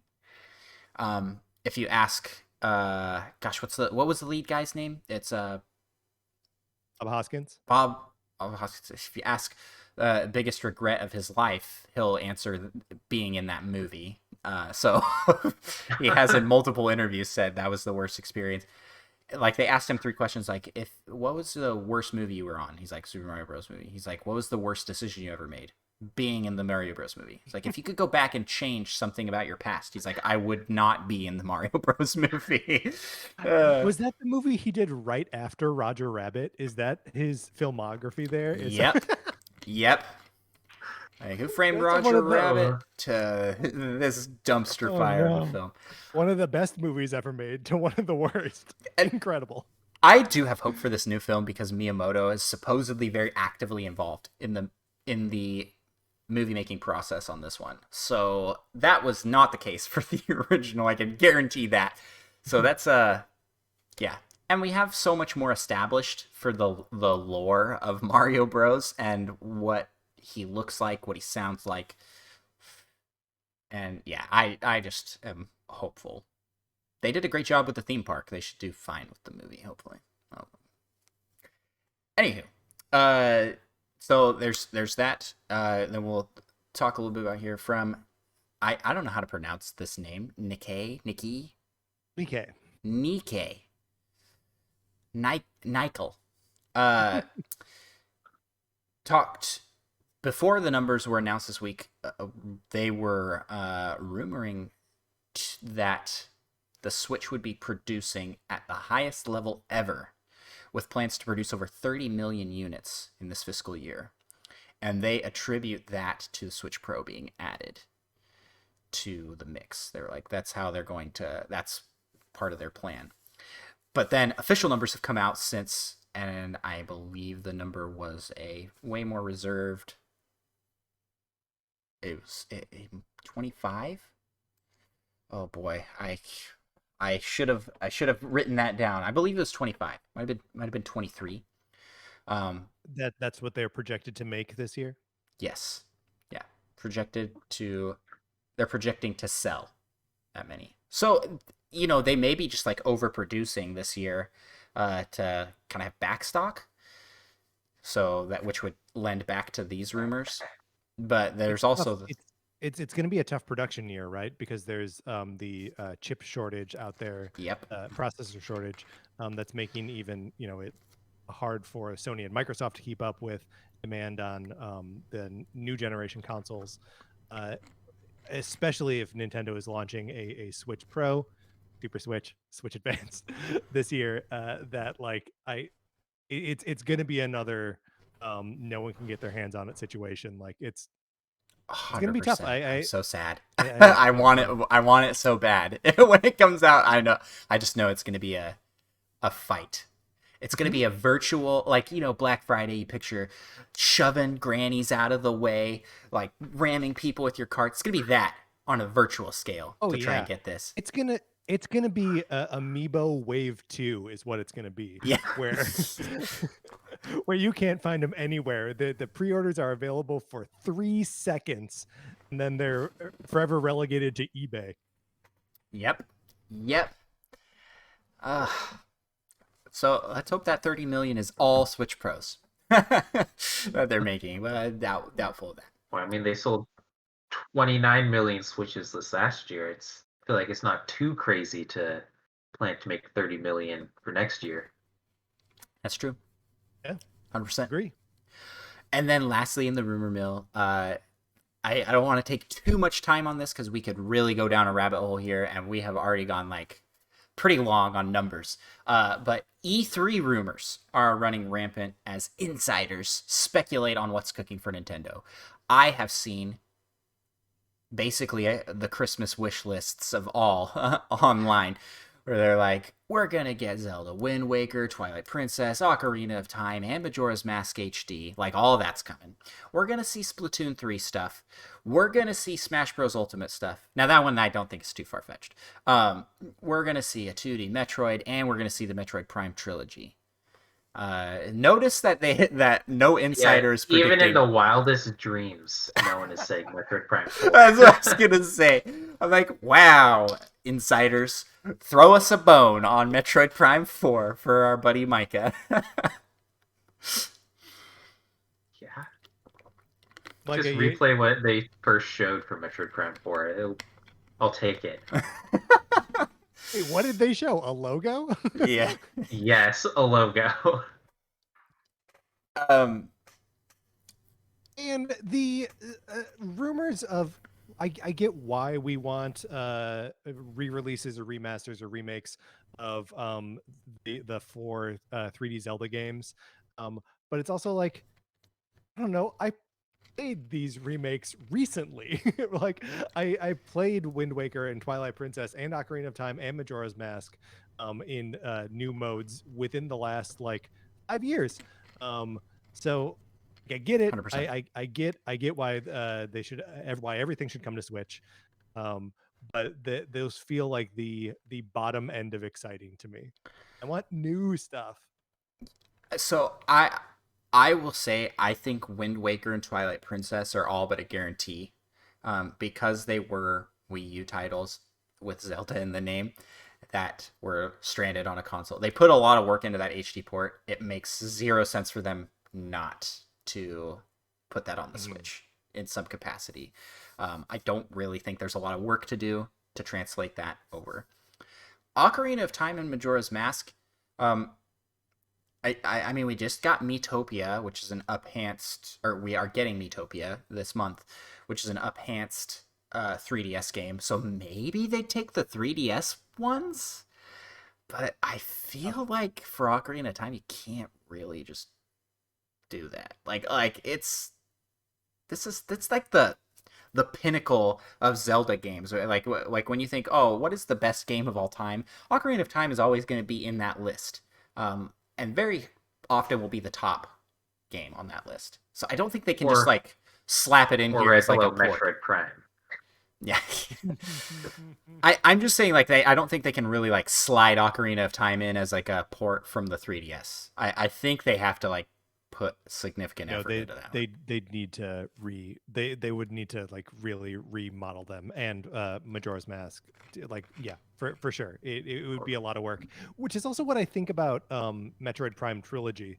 Like, I don't think that is anywhere near the like drag and drop from the Wii version of the Metroid Prime Trilogy. Like, I think there's so much more that needs to be done to make those games palatable on Switch. Like, what kind of controls are they going to use? Are they going to be using the pointer controls of Metroid Prime 3? Oh, They're going to be going oh, straight that would be so dual bad with stick? like Not good. motion controls on your no. Yeah, yeah, totally get you. I feel like there are a lot of problems to solve for that. Yes, agreed. But let's talk about Smash Bros. What do you guys think will be coming for Smash Bros? I do think we'll get a character. What am I thinking? A character reveal. Like, totally, my train of thought got totally zapped. I bet we'll get a tease for. Oh man, this is so soon, right? E3's just a couple weeks away at this point. But I think we'll probably get this. Maybe one of those like 2 character reveal instances where we get like the blowout of a character and the tease of who the next one is. Okay, that makes sense. What are you thinking for character? Oh, I can't with that anymore.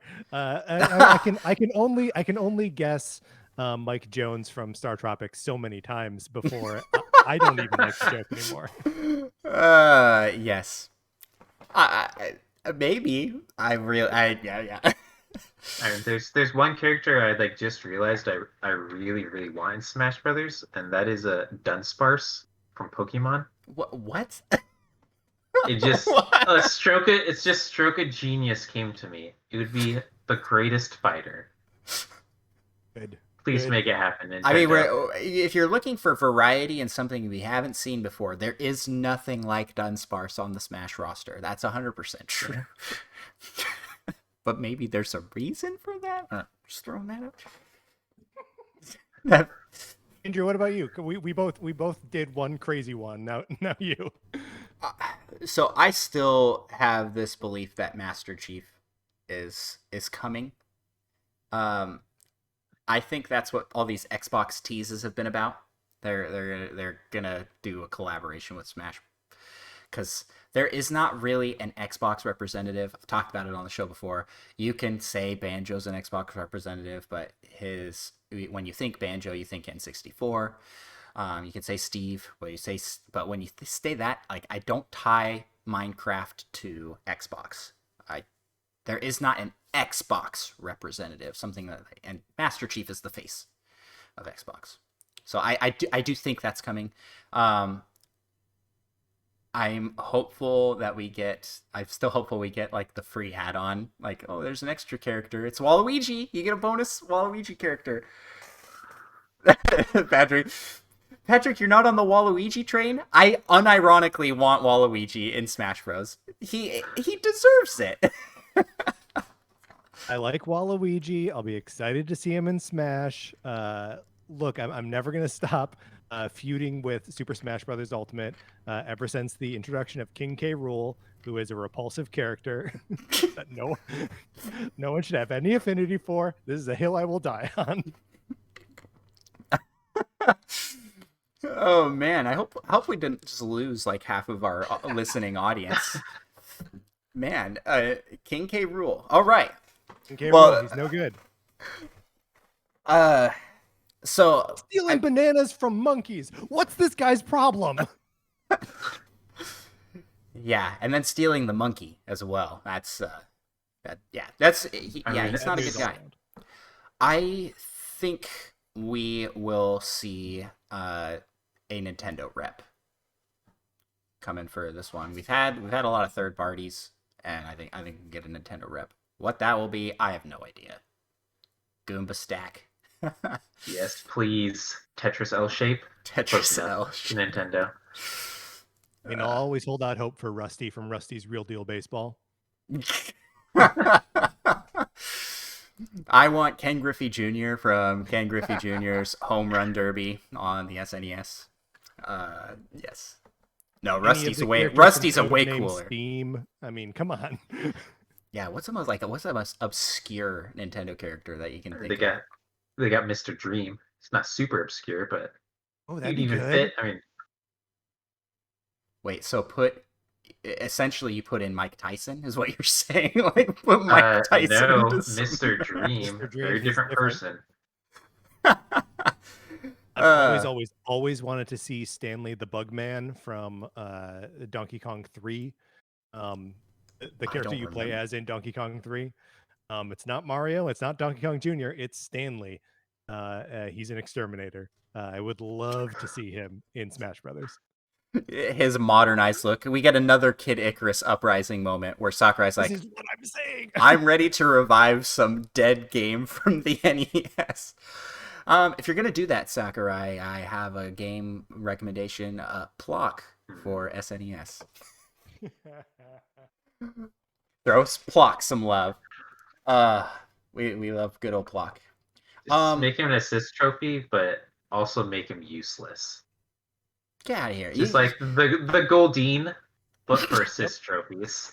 He just comes on and like he throws his limbs until he just dies, but his limbs don't like do anything to people. I feel like he should just come on and play some it's Tim Follin or he should just play some Tim Follin music and you just he be just like, sits wow, down this is at great. a piano. Yeah.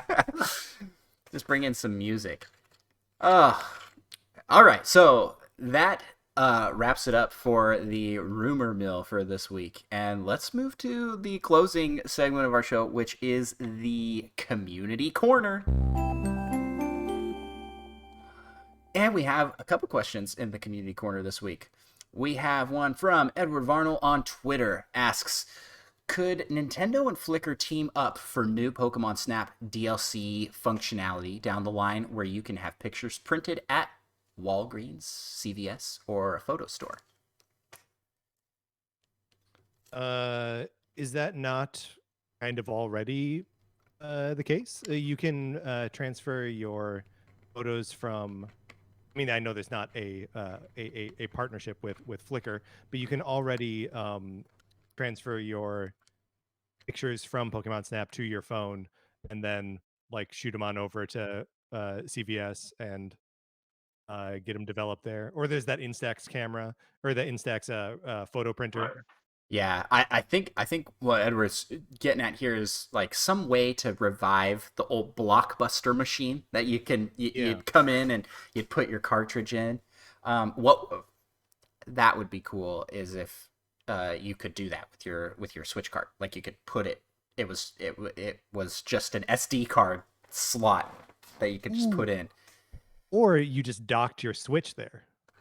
Oh man, that would be really cool. How cool would that be? You come into really cool. Walgreens and you're like, you dock your Switch in and print out your photo.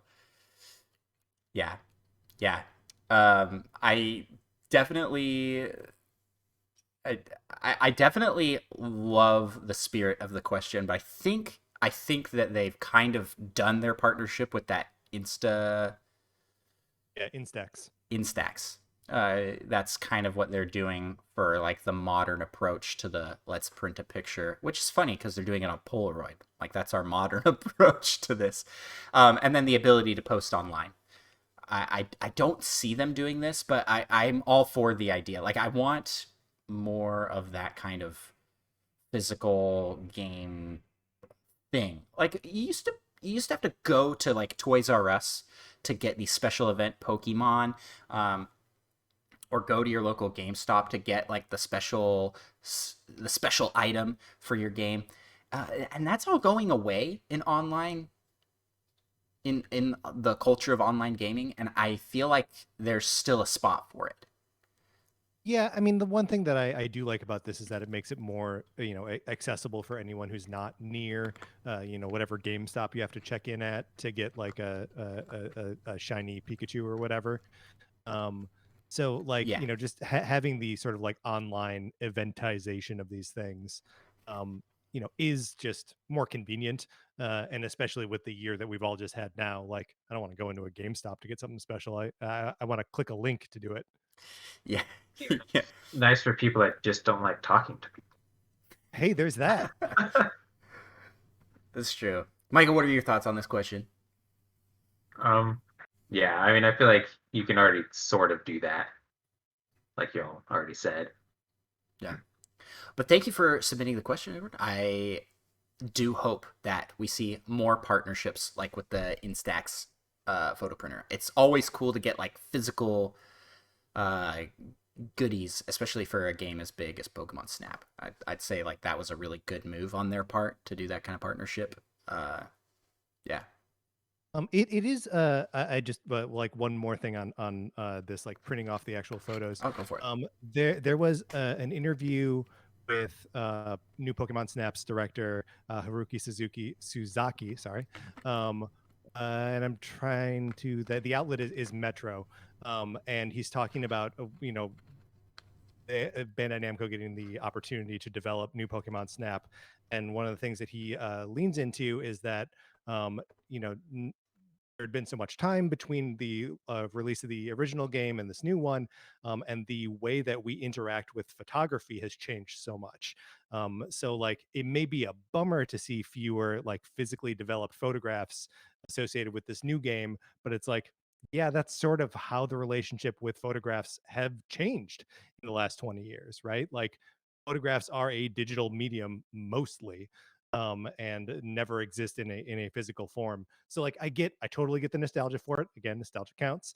Um, but I think it is kind of more in line with the ethos of like chasing what photography is, to keep it all online and in the like digital sharing space.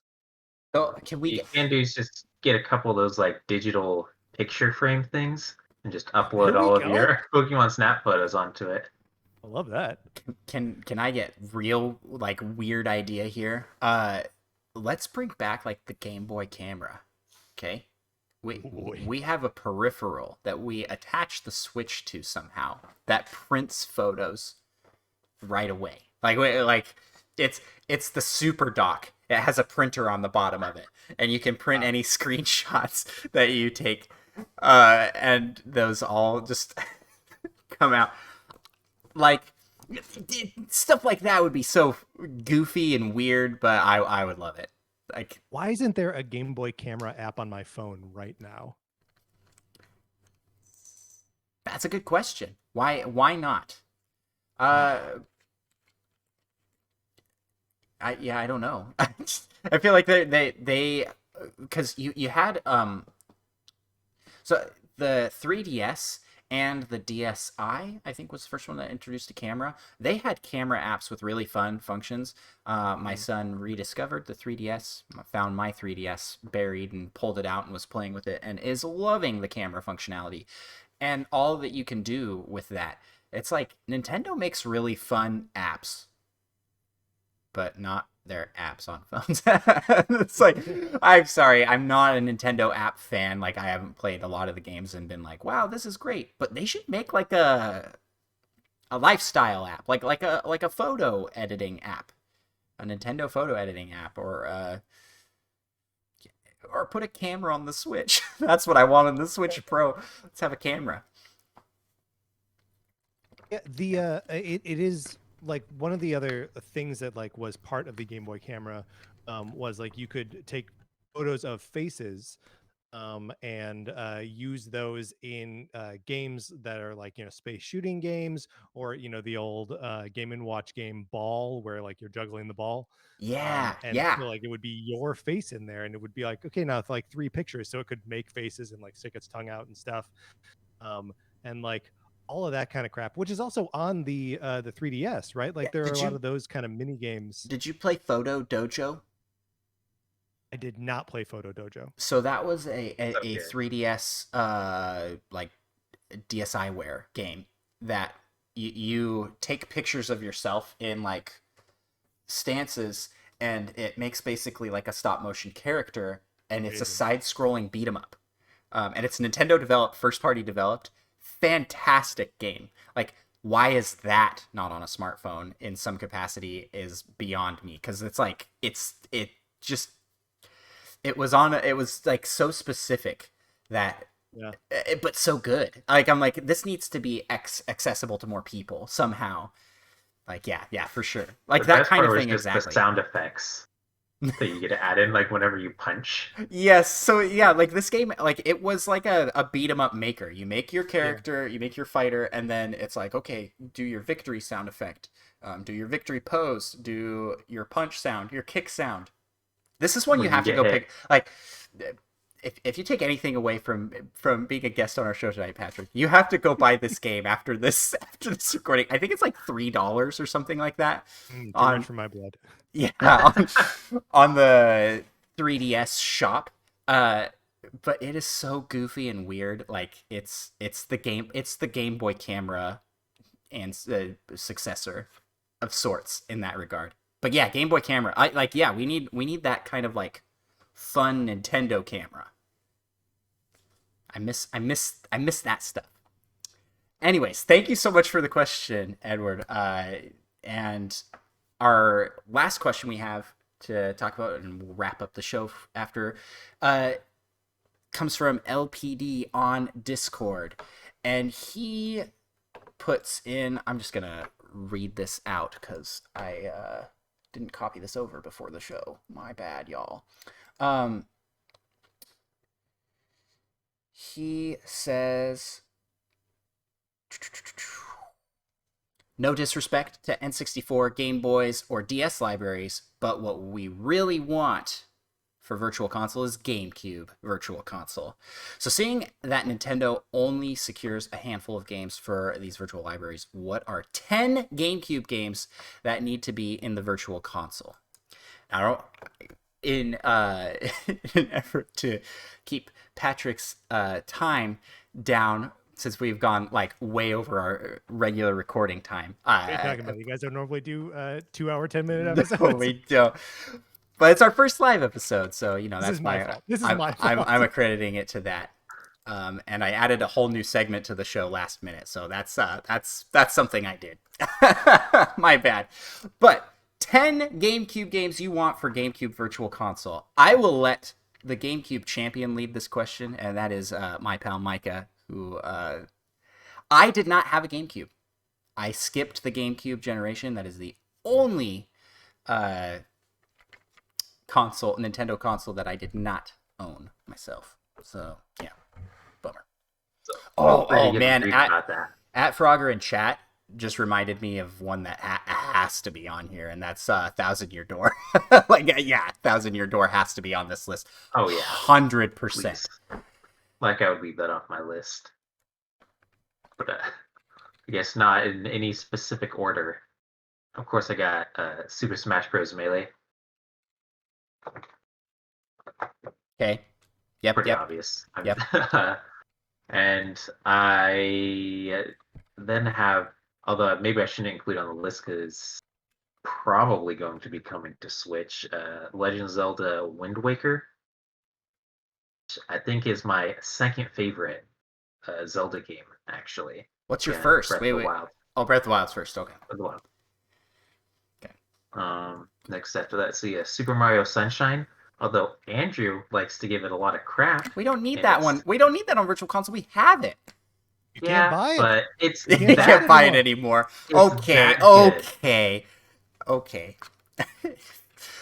It's a good pick. It's a good pick, Micah. You're doing good. Thank you. Mario Kart Double Dash. There's just something about the two people on one cart, which is a blast. Metroid Prime, which is arguably the greatest game ever made. So I said these weren't in any order, but Metroid Prime, #1 on the list. And then, of course, Paper Mario Thousand Year Door. Just replayed through that like a month ago, actually. It's so good. It's still good. Luigi's Mansion, one of my other favorite games. I made. I think I only have like 9 actually. Wow, and man, it just as you're going through these, it's amazing how many of them have already been like upresed or remade in some way. Because like Luigi's Mansion was remade on 3DS, Yeah. Mhm. and Wind Waker, obviously, we have the HD version, and there was and obviously Sunshine, available in the All Stars collection, um, and Metroid, that is available in the Prime collection with pointer controls. On the Wii, yeah. Yeah. Um, and then I got Mario Party 4, which I think was my favorite Mario Party game that I played. They had a hidden, unless I'm mixing up with another one, they had a hidden like a volleyball game mode you could play. I don't remember how you unlocked it, but at some point there was a black like shine, or maybe just a black star that you could select in one of the options, and you played some 2-on-2 beach volleyball. You could Uh, play co-op with a friend, and it was super hard, but it was probably the best part of the game. Which, I mean, it made me want them to make just a volleyball game, and I would buy. Mario Beach Volleyball sounds amazing. Yeah, I mean, We've everyone had already like all these special abilities. It was incredible. we've already got a name for this. Super Mario Spikers. Yeah. And then if they make another one, Charged. Whoa, whoa, whoa, whoa. I'd like to point out that Smash Bros. Melee was the first thing I said. Yeah, we got at Frogger in chat, yeah. who's given a list very similar to Micah's. Like, and yeah, Melee is definitely up there. Eternal Darkness, $2 hero was Yeah, which is one I've never actually played, but I've heard so many good things about it. I think that'd be one you'd enjoy. It doesn't make sense. It's already there, but Resident Evil 4 would, for my money, be like absolute must. I've got to throw. So that's your list. Okay, I'm not. I got a couple left. Oh, okay. I love it. Star Fox Adventures, which is actually the first Star Fox game I played, which is kind of blasphemous, but it is so good. I love that game so much. Good. Is that wait? Is that one the Dinosaur Planet one? That it is. Yes. Okay, I mixed that one up, and I mix up Assault, which was also on there. Correct. Mm-hmm. It was also a GameCube title. I loved Assault. The multiplayer in that game was. So that was pretty good, yeah. That needs to come back. And then Pikmin 2. Okay, yeah, that's a good addition for sure. Great list. I'm sad there's no Wave Race Blue Storm on there, but what are you gonna do? That game was all right. I forgot I owned that game. Patrick, what do you got for us on your 10 list? I know you don't necessarily have to hit 10. I know Micah covered a lot of them. Micah picked all the good ones. Yeah, right. I mean, I mentioned Resident Evil 4, even though you can play it on Switch right now if you want to. Anyway, but yeah, I think everything else is basically covered there. I think if they did Brawl, they did Super Smash Brothers Brawl, that they would just need to patch it so it had online functionality, and then leave everything else the same. Yeah, that's right. I'm gonna throw out here from our Discord conversation earlier today, Fire Emblem Path of Radiance, because my boy Ike gotta get some recognition, man, and I would love to see that game come over. I know Fire Emblem's like everybody's like, oh, Fire Emblem, man. Oh, bring him on. But that one I think has to be in that list somewhere.